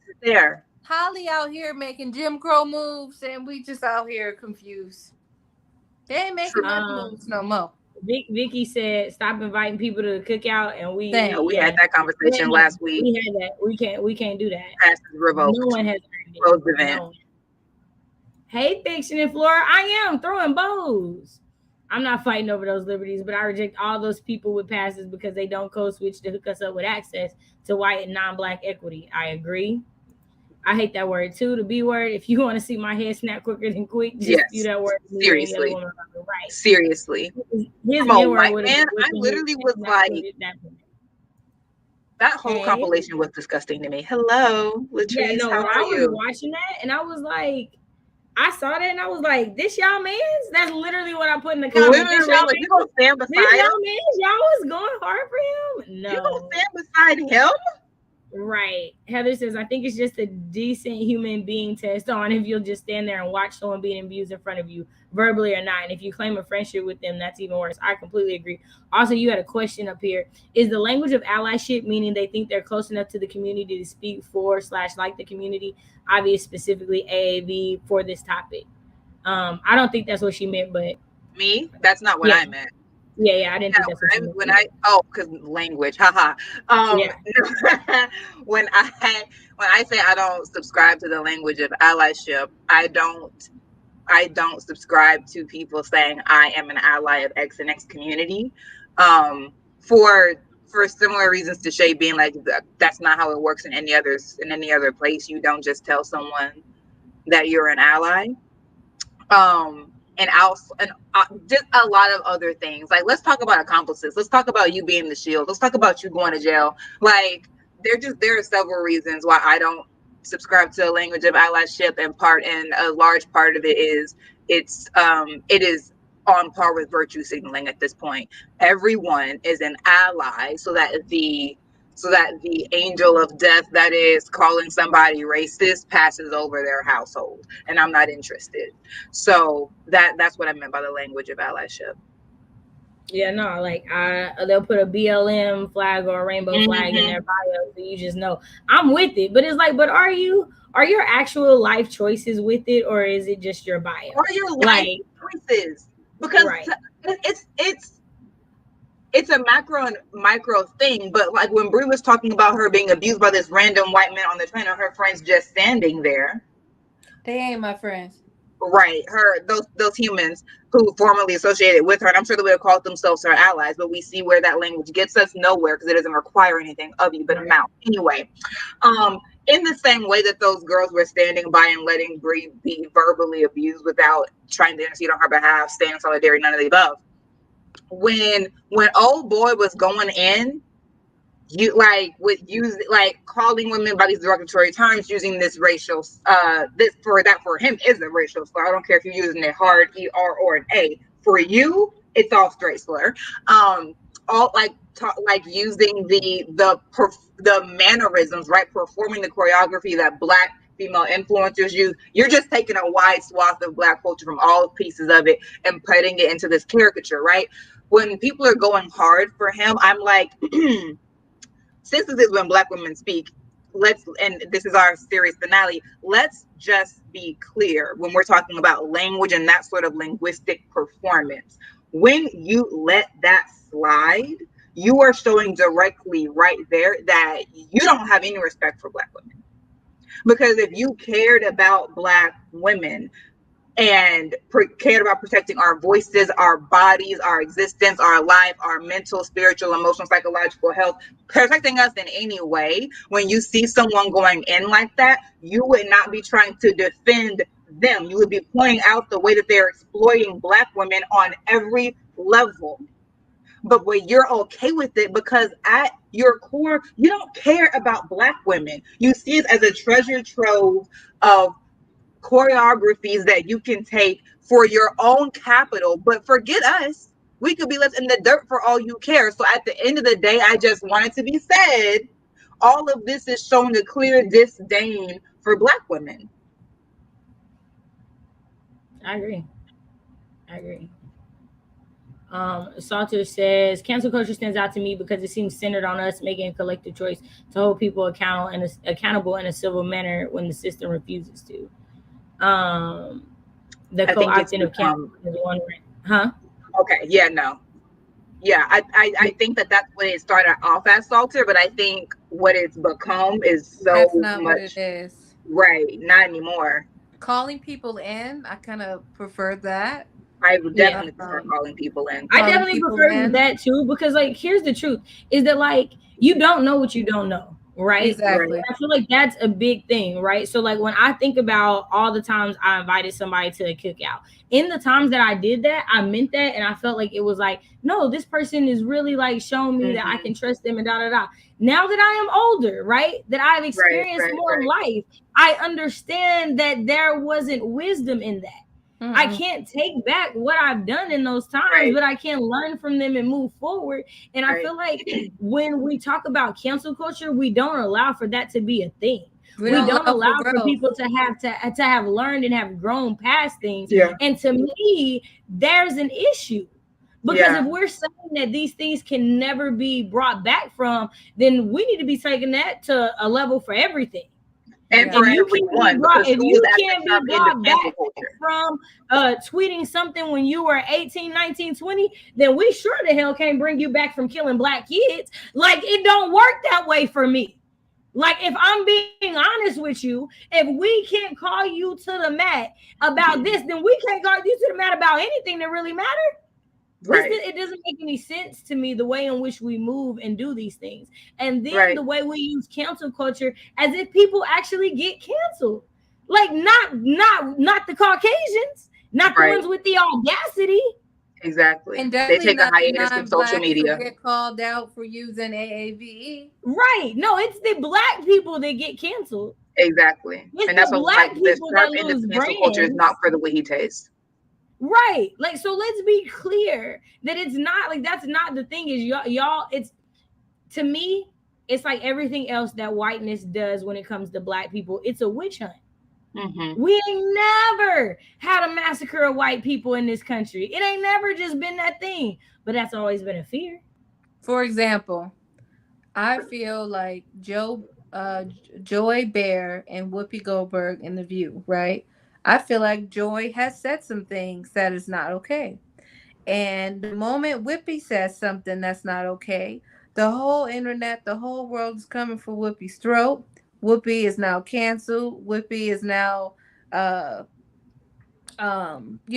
she has to go on probation or suspension or whatever that is. And I'm not saying the acts that she did was great either.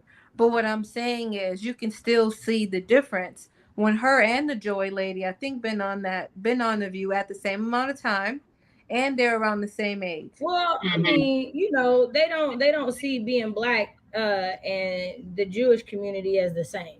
We know that to be a thing in America. You can't really say anything about the Jewish community without losing anything. Like which is weird. Nick Cannon lost his show. Nick Cannon was pulled from the air, like all of these things, right? But you can say these things about Black people, and then when they talk about in ways in which like people have been like called out for it, but like it took Roseanne doing multiple things before she was called out for it. It wasn't the first thing that she did they cut her off that show. Nah, it was the most egregious thing that you couldn't ignore that y'all called her off that show. It's not the same. It's not the same. And so that is the other acknowledgement that we have to acknowledge in America is that there are some minorities that we think are put in a higher hierarchy than Black people. We protect them more. Because here's the truth. And you can go look at the FBI statistics for your damn self. As much as we have talked about in the last 3 years of the increase of anti-Asian violence, right? With the increase, it still doesn't cut a candle to the amount of Black people in every single year that have had hate crimes done against them. You can go back 20 damn years and no other group of minorities comes even close.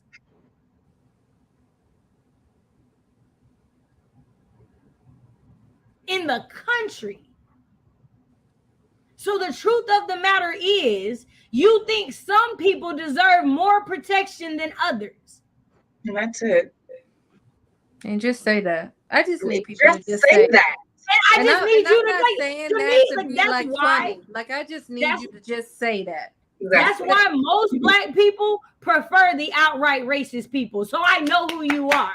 I don't like these people that like to play in my face and act like they're for me. When the truth of the matter is, you're just as racist. You just quiet. Snake in the grass. I'm waiting for the knife to come on out. And to be honest, folks, I be waiting. Even friends, I be like, is this gonna be the day you call me an N-word? Nice. Is this the day? Is this the day you gonna be reminded that you were Jim Crow niece? Nephew, And so for cousin, me, sister, friend? Right. So for me, whenever I think about gatekeeping Blackness, no lie, I look at all the other minorities and I'm like, they gatekeep. That's why they have so much power. That's why they can do things that we can't. Now, is there definitely a system that keeps us from being able to do those things? Are there definitely things that white supremacy is put into place to keep us from 100%. uniting because they don't want us to do just that? True. 100,000% true. That doesn't still mean that I don't want that for us. Right. Like, there's some gatekeeping in the Jewish community. You just don't get to slide up in there. There's gatekeeping in the Asian community. You don't just get to slide up in there. That's not how these things work. Especially in marriage and even that's their right. synagogue. That's how that is. In a personal relationship, you're on lock.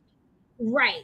And the truth of the matter is, as a community of Black people, we are so used to not being included that we don't want to do that to other people. It's not in us to be that way. And unfortunately, we just gotta learn from the enemy, okay? You gotta see what your enemy is doing and learn from it, is all I'm saying. Because obviously it's working for everybody else. Yeah. Salter question, the comment at below is like spot on. Will never know a boundary that isn't theirs they want to respect. Ever. Exactly. You're gonna have to force the issue, and that's why it's so critical. And honestly, just thinking about it makes me so dang tired, because Gen Z be knowing the least, but they are the loudest. I like that we need to educate them. I'm ready. When they're ready, I'm ready. They come with the heat, I'll come with the knowledge, and then this world's over. I mean, they already coming with the heat, but ain't nothing but energy. They just don't have the knowledge behind it. It's like I submit that you have the zeal, but not according to knowledge. Right. Listen, my little sister chooses violence every day, and I look at her and I be like, Zari, Ma, if you know what I mean, right? Y'all feeling that blank? And I just be like, seriously, like she be choosing violence and don't be caring. And I aspire to it. I love to see it. But sometimes when she a lot of times, she 18, y'all. Don't hold her. She choose violence, and I'd be like, I don't think that was fully thought out. But no, Bree, let me tell you, because of this thing,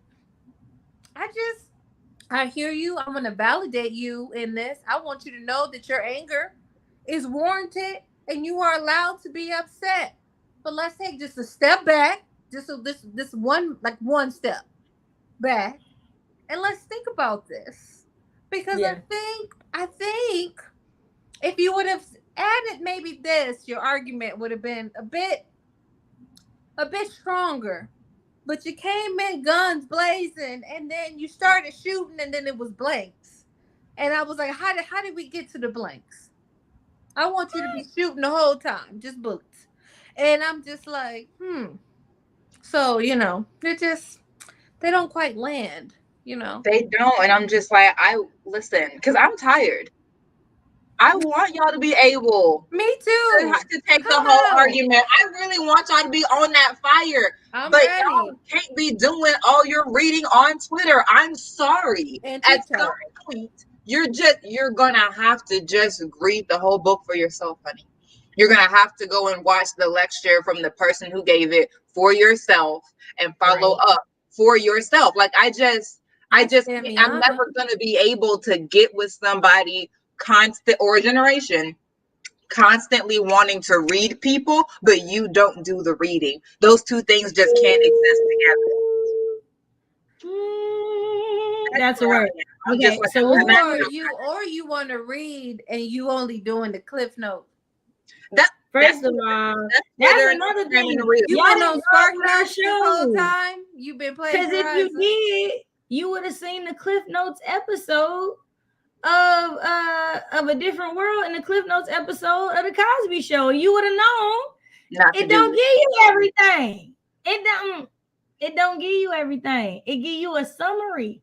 And sometimes it don't summarize the best parts. Exactly. And every time I hear that song, I did the assignment. I'd be like, but did you? Oh, and I hate that that's a white girl. Oh, I hate that that's a white girl. It's giving. I found that video and I was like, why do y'all let her do this? It's giving this. It's giving this. It's giving this. Okay? I just want us why did y'all let her do that? It's giving.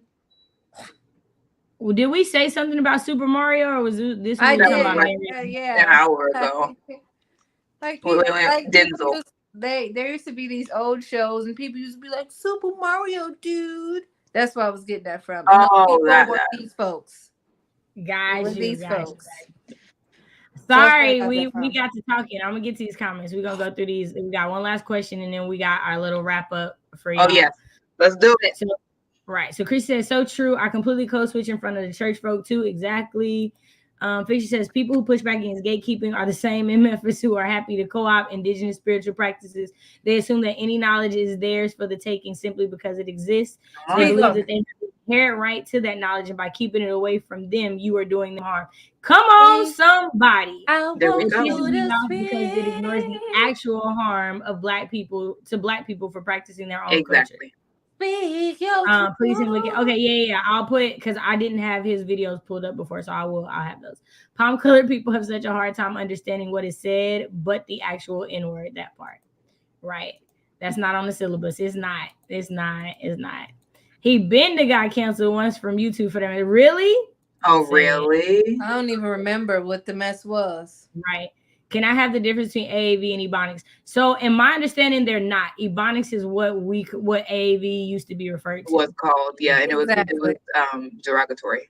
Yeah, it was derogatory, right? Like we didn't see it necessarily at that, all of us in general, but like the realization was like, y'all trying to be funny. Exactly. That's what it was. Y'all trying to be funny.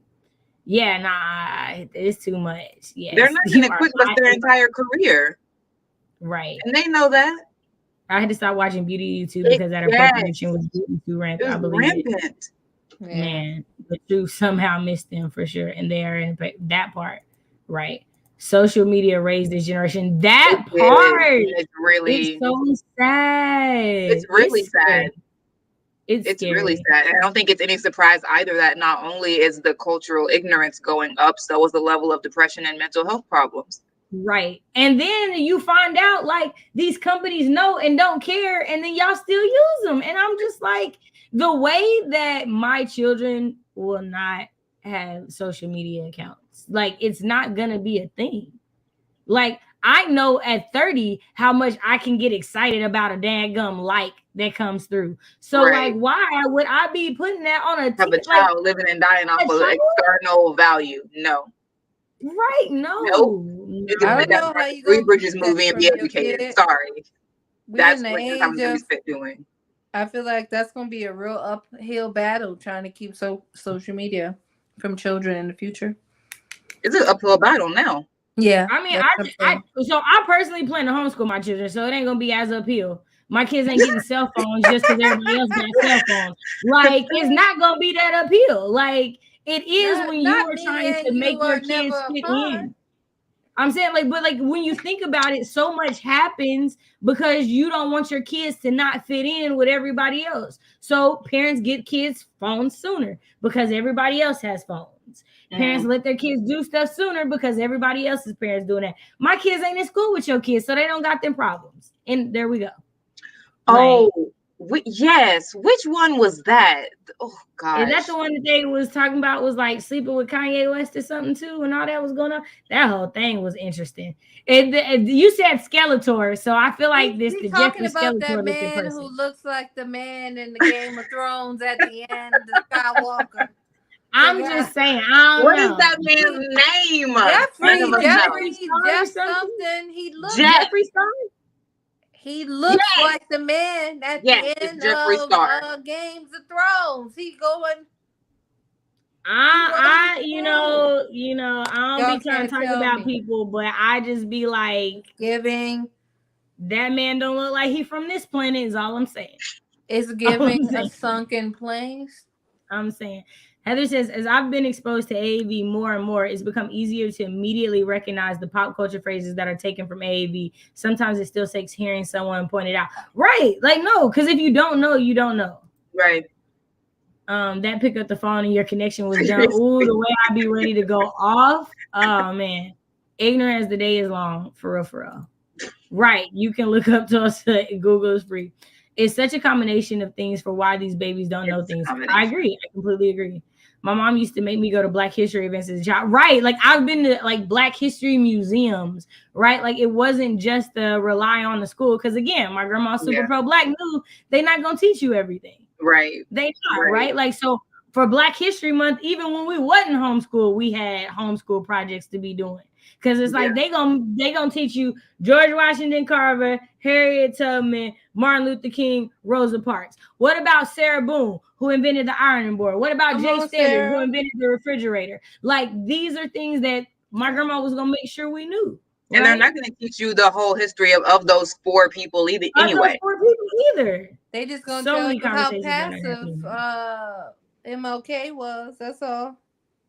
Man, that part. Did you hear what they were saying when they were fighting CRT? They don't view Black history as a part of history, right? They don't want their white. So here's the thing. What that is the man. Where were you when Ruby Bridges was trying to go to school? Were you outside screaming at a 5-year-old little girl? Tell the truth and shame the devil on that one. Sometimes I be wanting to hold up the picture to folks' face and be like, I see you in the front row here. Mm-hmm. Right. The way that we got all this technology, but we not pulling up all these racist you're not pulling the receipts. Because if you were there at a lynching smiling, you deserve to rot in jail. I don't give two F's what you gotta say. If you was there out there picnicking, basket and stuff, go picnic, basket your ass in jail. Because you were a witness to a murder and didn't do shit. Okay? I'm saying we can go and pull people off traffic cameras and get them tickets, but we can't find none of these people that was yelling outside at old girl. Because it's not important to them. Y'all over here trying to poison. Y'all want to poison a 5-year-old girl? I think the thing is really we were all sort of like, oh, okay, we can just wait for this old guard of white racists to die, and whatever, their harm is over. And it's like, no, these old guards are still out here making laws and teaching their grandchildren and trying to keep things from their grandchildren that they're willing to rewrite history for. We can't just wait for them to die because their great grandson who loves his pop is talking like pop. Man. We did. Man, like in the 90s, while we had fairy tales for every child, meaning that there were fairy tales with Native American, Hispanic, Black characters with popular people in this time voicing them in the 90s. Show me where we got one like that now.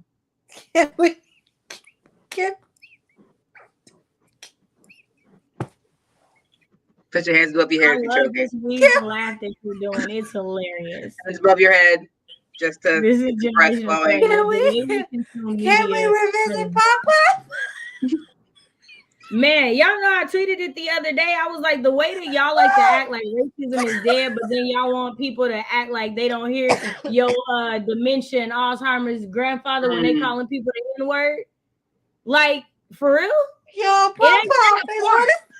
That's what they call them, Bree. You're childish. You're childish. Maybe we aren't teaching them how to learn properly now. If this ain't a word. First of all, they don't know how to learn, and critical thinking is like, what is Exactly. critical thinking? Because for me, when I was in school, you had critical thinking tests. It was something you were scored on.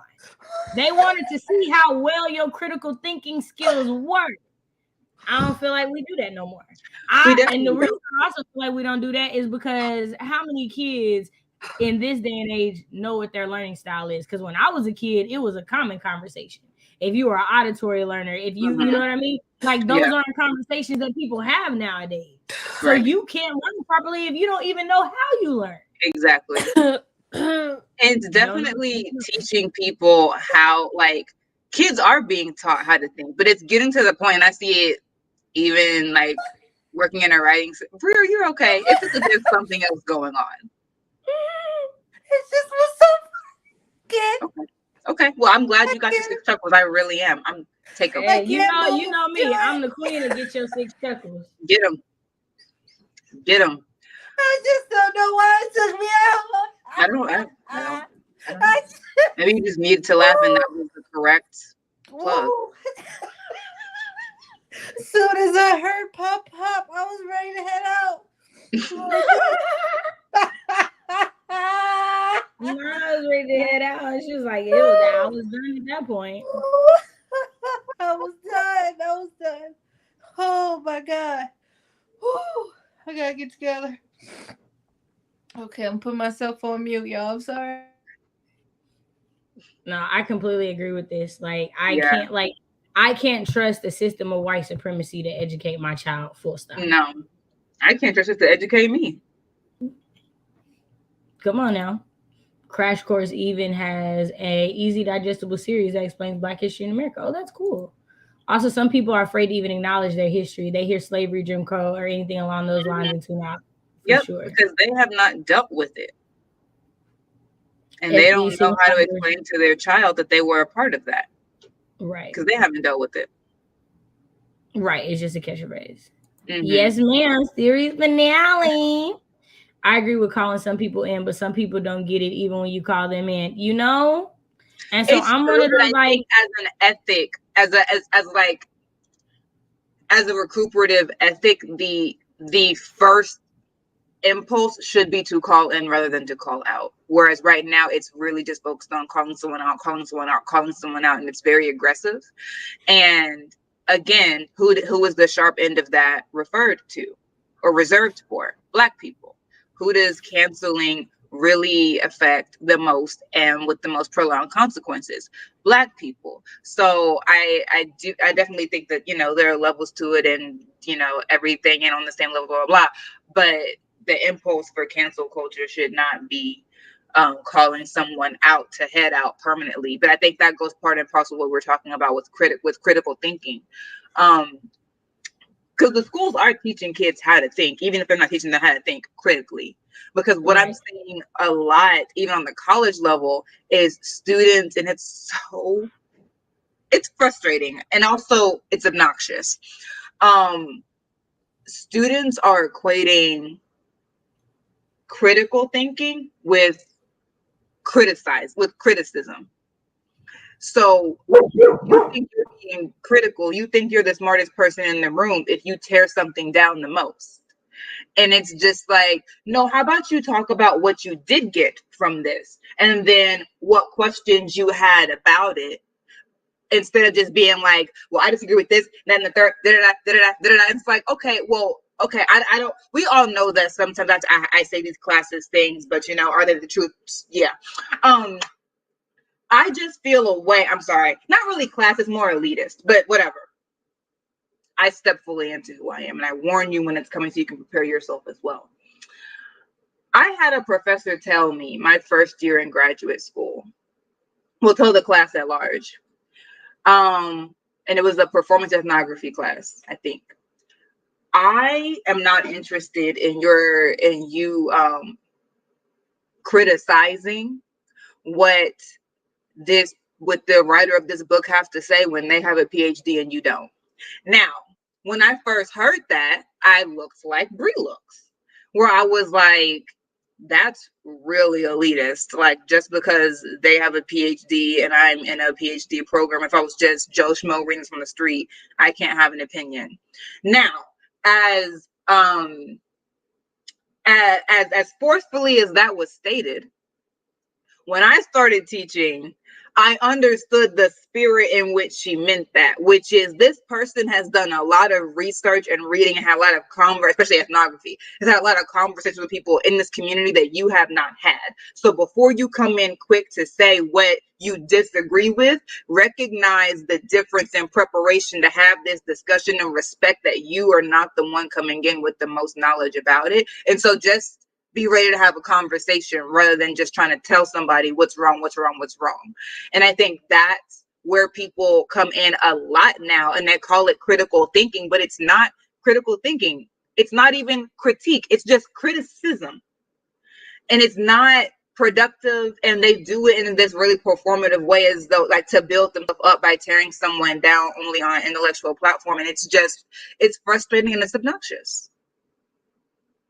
That's the end of my TED Talk on intellectual performance.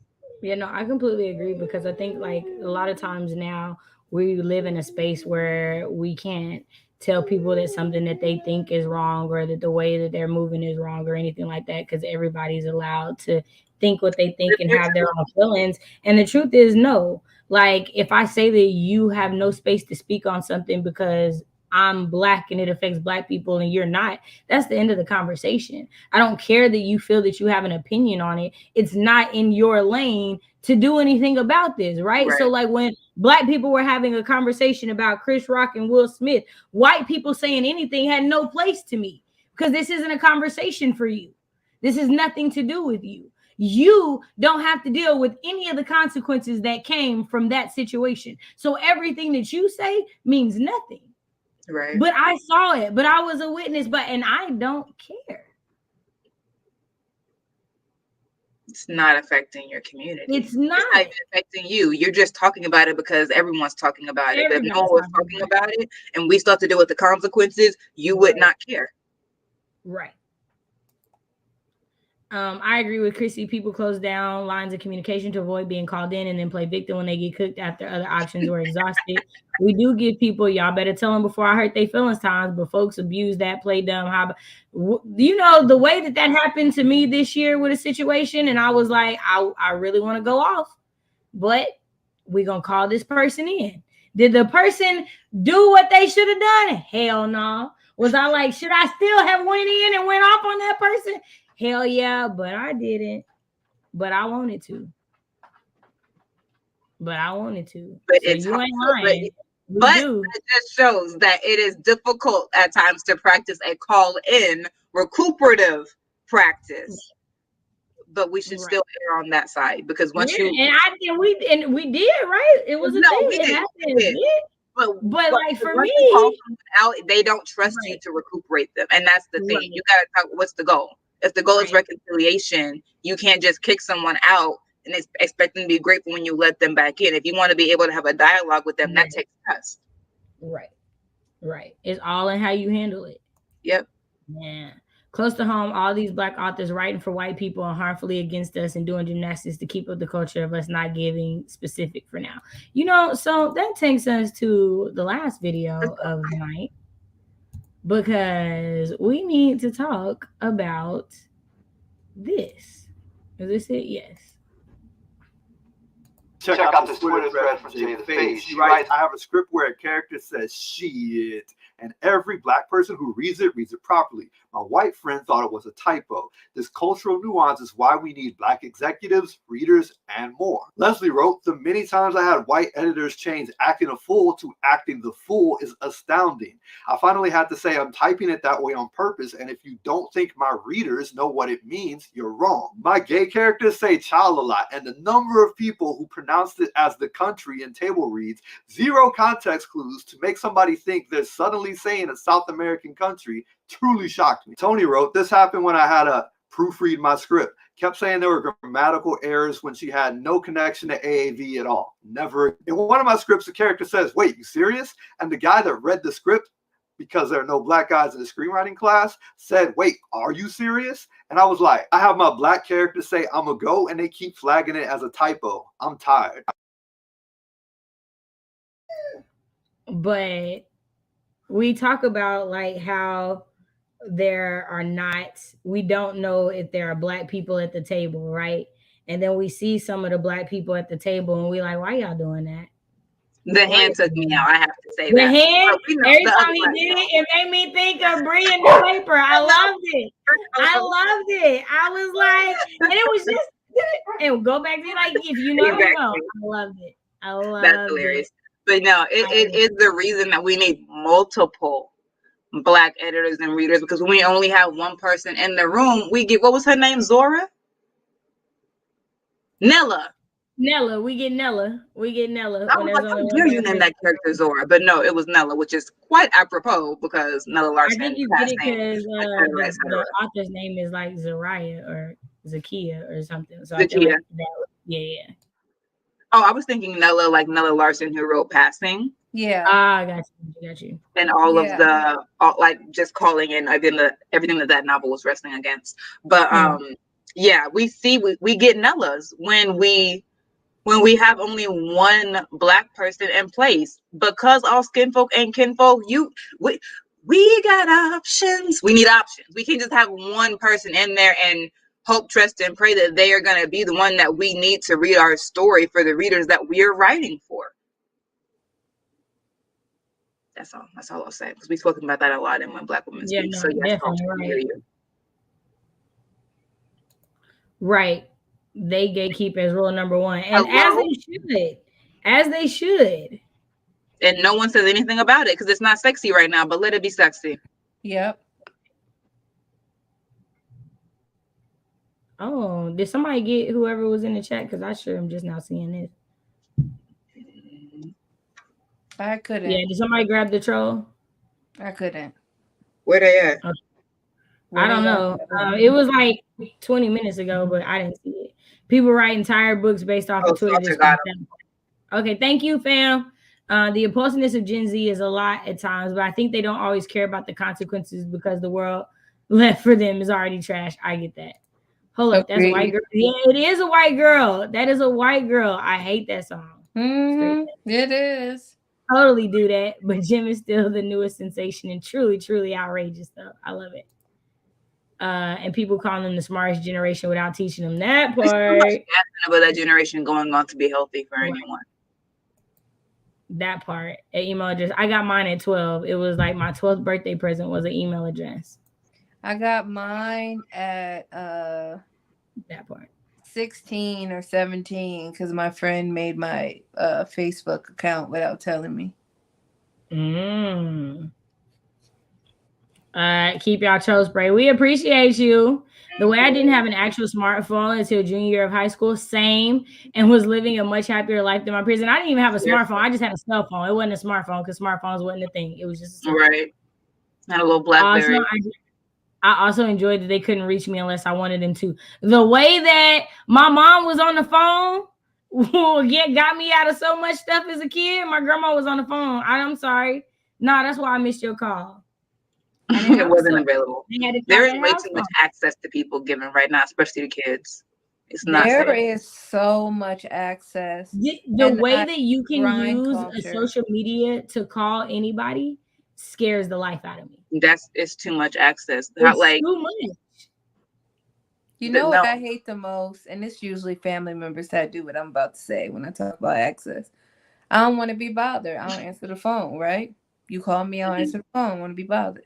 You see me posting on, saying a random TikTok or Instagram, you write right underneath the post. Don't you see me calling? Yes, I do, mug. And I am continuing to ignore you just because I'm on the internet. It's like my family feels like they see me on the internet. That means they have access to me right away. And I'm like, no, that's not what that means. So don't get me started with access. That part. Yeah, it's a problem. The fact that this is a thing is insane to me. I didn't know that was a thing. Oh, wait, Nella was named. I didn't see. Shay, can you go back to the previous tier? There's a movement for white folk to take the slave records from their greats' attics and turn them into schools and museums. It's a fact that y'all had them in the attics. Of course they were in the attic. That's a well-known fact. I'm just like, Stephanie says, I honestly believe that by now we have schools for right brain, school for left brain. Remember when that was like a big conversation on teaching students because of the differences between the two? Crazy. Mm-hmm. We all tired. The fact is they know what it is, but they have to insert themselves and try to correct us and act like they don't know. They be knowing. Right. Like, here's the thing. And this is, I've been saying this since I was in college. I was like, this is why they're ignorant sentence doesn't work for me, because you don't believe that Black people are ignorant. You believe that we know racism. So we don't get to get away with those things. The only people that are allowed to use ignorant for why they say things are white people. And you do know. You just don't think there are consequences for your actions, or that this thing that you're doing applies to you. Mm-hmm. There's no way in hell you don't know that the N-word is a racial slur in America. Mm-hmm. There's no way in hell you don't know to talk about fried chicken and watermelon to Black people is offensive. These are not things that you don't know, because if you've heard them, you've either heard them in a derogatory way, or you've heard them in a joke on a show with Black people. So you've seen the connotation, because that's the only way for you to learn, is to have seen it or heard it. And it wasn't in a positive manner. So miss me with the bullshit. I love that. I was in college and this girl was walking around saying the N-word, and the dean was like, it was ignorance. And I was like, okay, so when I pop her, is that gonna be ignorance? Yeah. Well, you can't do that, you'll get suspended. So we get to our government class, and we're going over the Constitution, and we're going over freedom of speech, and we're talking about the clear and present danger clause, which says that if you do something that brings about clear and present danger, it is not protected speech. So you walk in a room full of Black people, yell at the N-word, you are causing clear and present danger to yourself. Hello? And you gonna get what you gonna get, is how I feel about it. You know, on site remains on site. It's why you can't go into an airport and yell bomb and not walk out of there in handcuffs. Exactly. But again, who are we protecting? Right. Who is protected and who doesn't matter because they never have. Right. All right. So as we get ready to get out of here, this is our last episode. Y'all drop y'all favorite moments from the last, 9 and 6? So that gives it the last 15 episodes that we've done. Drop your favorite moments. Let us know. I'm going to say nothing beats that first night. That first night was on like such a high. It was like 5 hours of going in and talking about everything. And I felt so seen. I felt so loved. I felt so Black. It was like that night I was like, oh, this is gonna be a good thing. So that night, that was it for me. That was it for me. That first night, nothing beats that. I always like the moments when Britt and I had our fan. That iconic, coming out. Yeah, I feel it. Yeah. I always love the mic drops. That happened periodically. Love the passion. I'm trying to think of, like, there's just so many good. There wasn't one topic that I was like, man, I didn't give. There were 2 topics where I was just like, I'm being honest, I felt really high off my antihistamines, that I felt like I was like a little loopy, but over that, I think it was good. Trying to get high on them tonight because the allergies come from my life. Man, allergies, spring. I don't know how people like spring. It's too much. I'm fighting for my life. It's too much. Yeah, I can't choose a single moment. I just think that I always like watching us say something and be like, it's like, and that's when I says, and it's like, it's like that. It's like that. We're here. Oh, someone. Okay. day. Like just watching the excitement of us being like, what you said, exactly what you said, precisely. Like I facial love, expressions. yes, like finishing sentences without even trying, just being like, okay, so I'm not the only one that took the blue pill, whatever the pill is that you see in the Matrix. Like okay, cool. And those moments where we are just like, I don't need to say anything anymore because it's what you said. Those moments, and then the moments where it's like we just get to yell and no one gets called aggressive. Like it's, I'm tired of hearing this, and this, and it's like, period.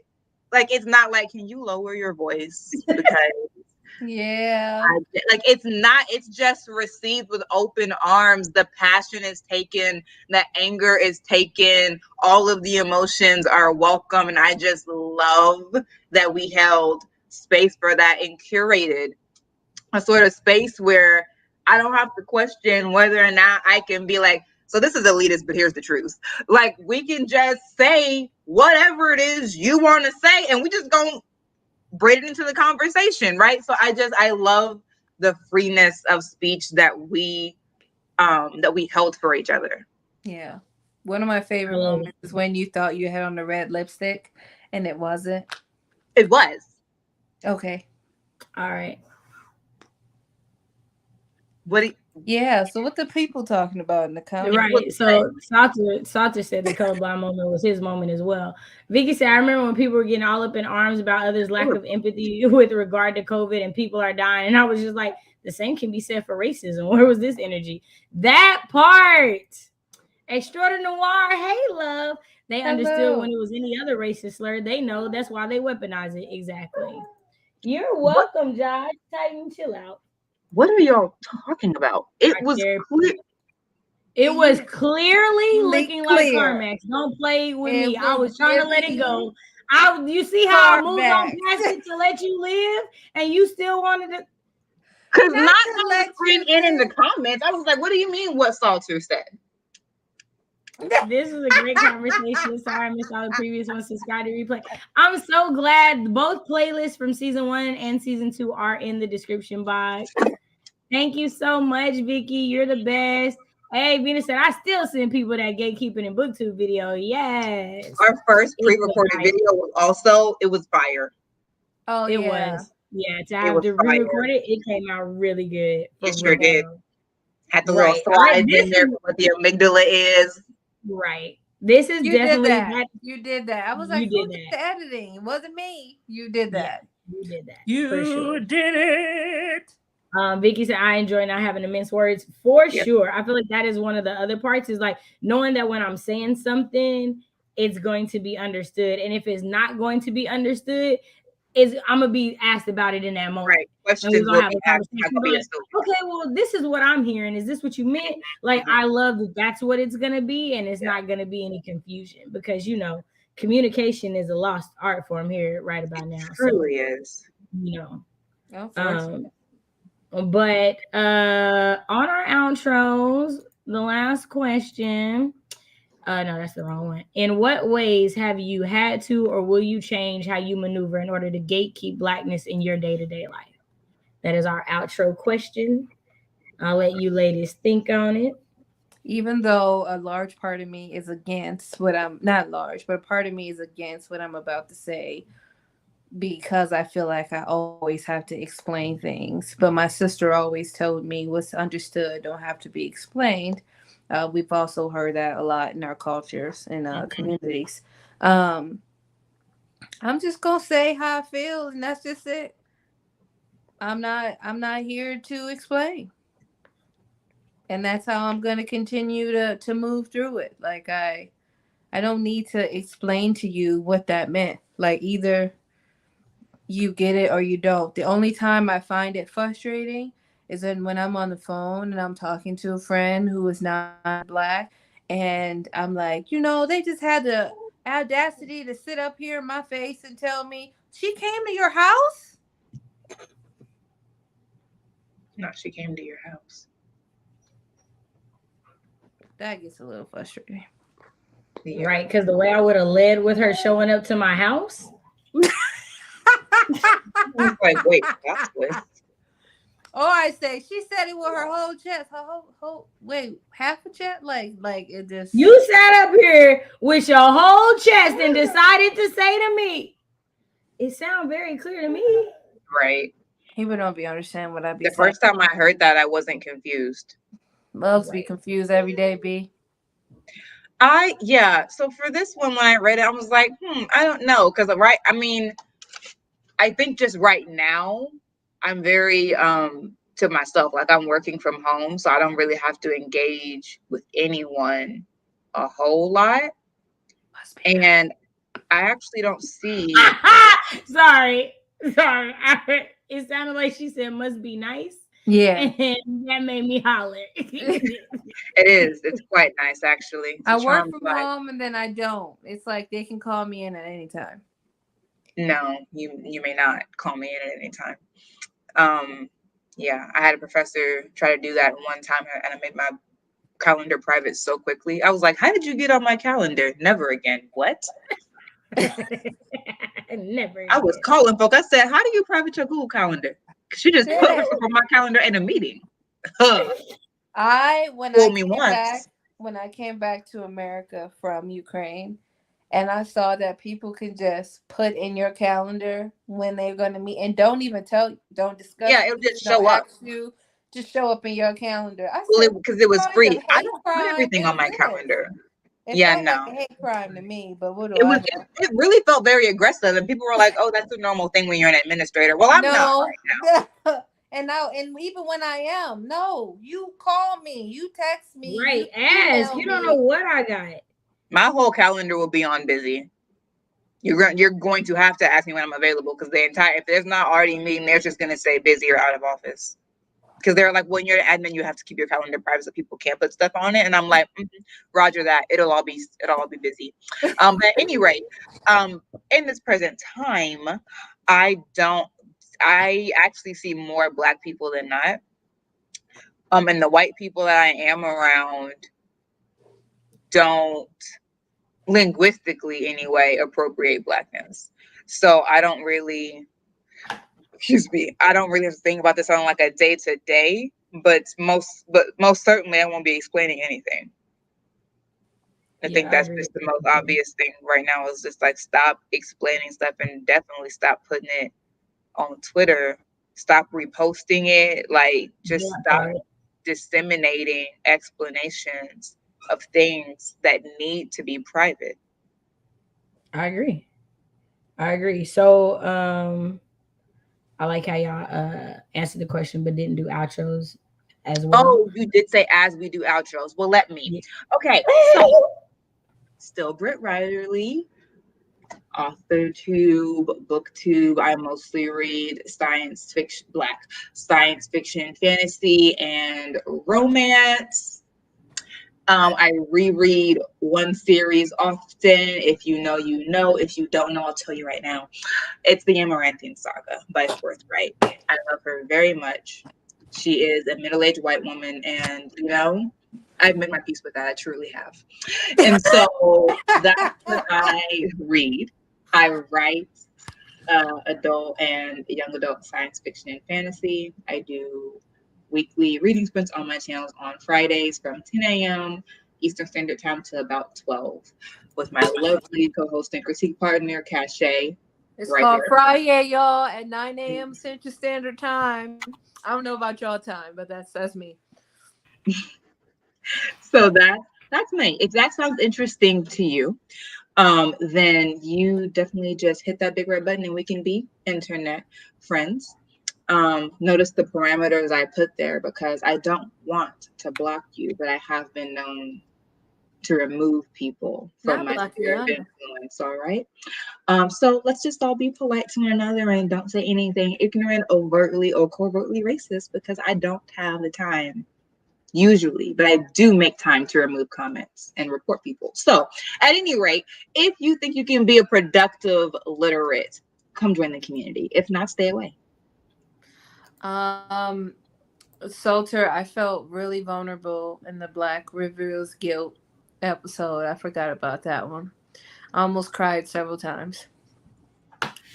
That was a very what's the word? Transparent, like very honest episode. Even the dogs are crying. They're like, yeah, y'all was stressing us out from afar. It was so stressed. I still feel Black reviewers guilt. Yeah, I think we had the longest pre-conversation about that episode. Yeah, for it sure. was 2 That hours. one, yeah, that one needed to like let's talk about this Fleshed before. out. Yeah, we were like, come here real quick before we push the live button. Right. Because usually most of them we really don't have conversations before. It's like we drop the questions in, hey, these all look good, but that one was like, yeah, we had to talk through some things. Right. Okay. So did you do your outro, Bree? No, I had to step away to use the lavatory. Oh, no worries. Go ahead. Go ahead. What am I doing? Your outro. Your outro. How are y'all doing that? Well, I said answer the question, do your outro. So just do your outro. Like, yeah. What you got going on this week? People find your channel, that thing. Mm-hmm.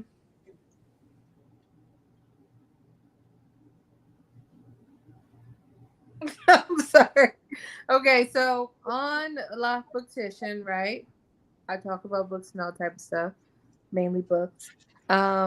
This coming Friday, I will be on Kim from Native Lady Book Warrior.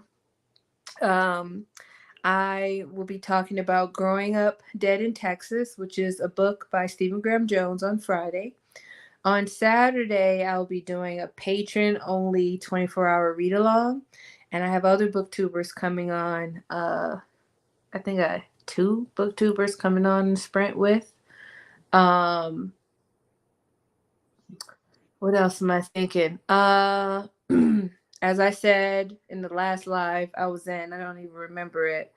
After the first week of June, I'm trying to go ghost for a couple weeks.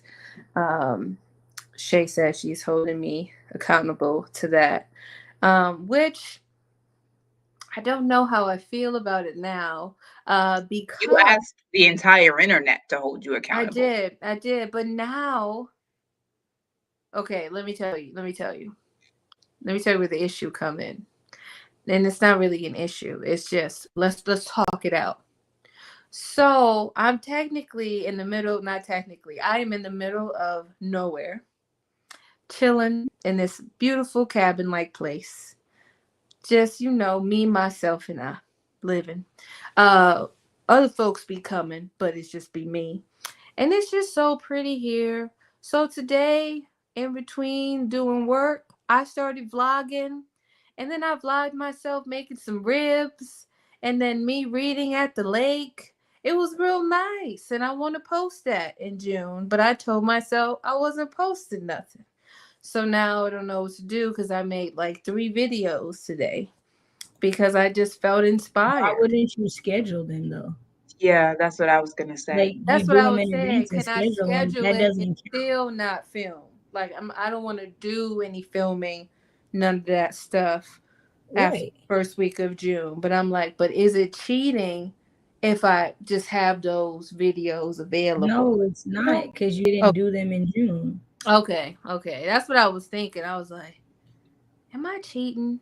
So with my parameters that I set for myself.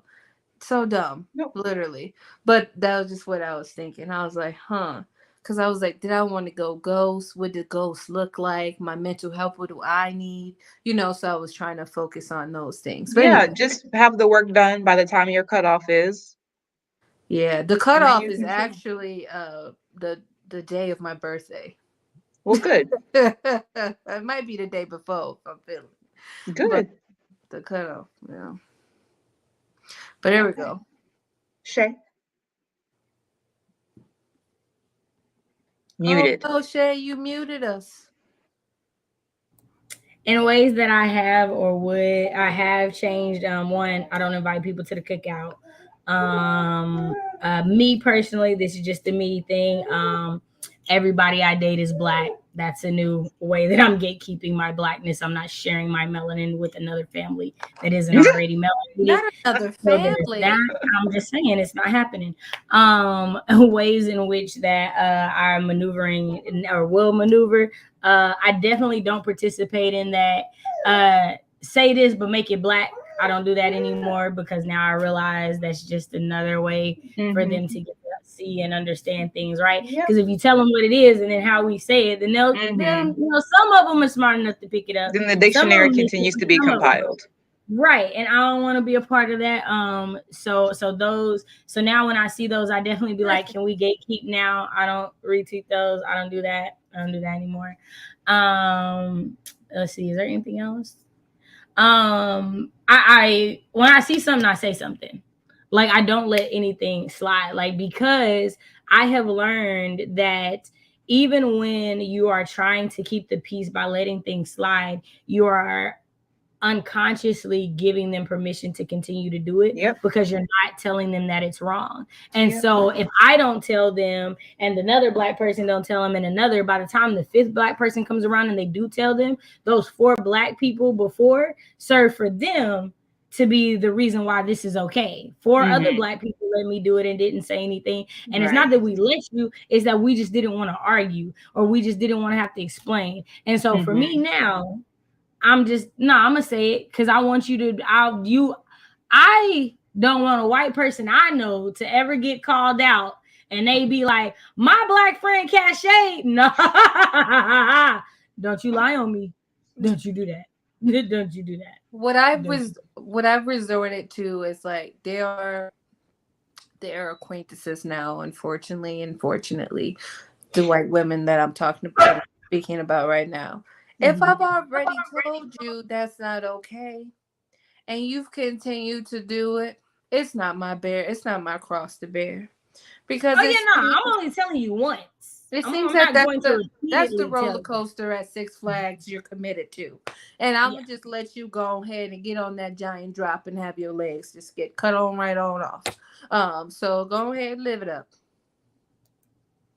Yeah, so as we get out of here, this will be the last video I share because it's funny and it's just so me. But in case y'all forgot, my name is Cachet. You're on my channel. This is Shay with the Hobbies. I be writing, I be reading, I be creating. If that's something that you feel like you can get into, stay. Hit that subscribe button. Hit that notification bell. But I, like all my content, is Black with a big B. And so you are forewarned before you watch anything. And so we're going to end on the lovely note of Miss Lacey because what she be saying really be hitting. You do. Oh, wait, I got to unmute it. You are not a monolith. There is no monochromatic way to be a Black person. Therefore, not every Black person is going to sound or talk the same, nor do they need to be valid as Black people. Secondly, there's this thing called code switching. So yes, I might articulate my words in a manner that is more digestible to the audience that I am trying to reach, but who the fuck do you think you is telling me how I'm finna talk? How do you sound? Goofy as hell. Play with your mama, ho, don't play with me. And on that note, first, I would like to... On that note, good night.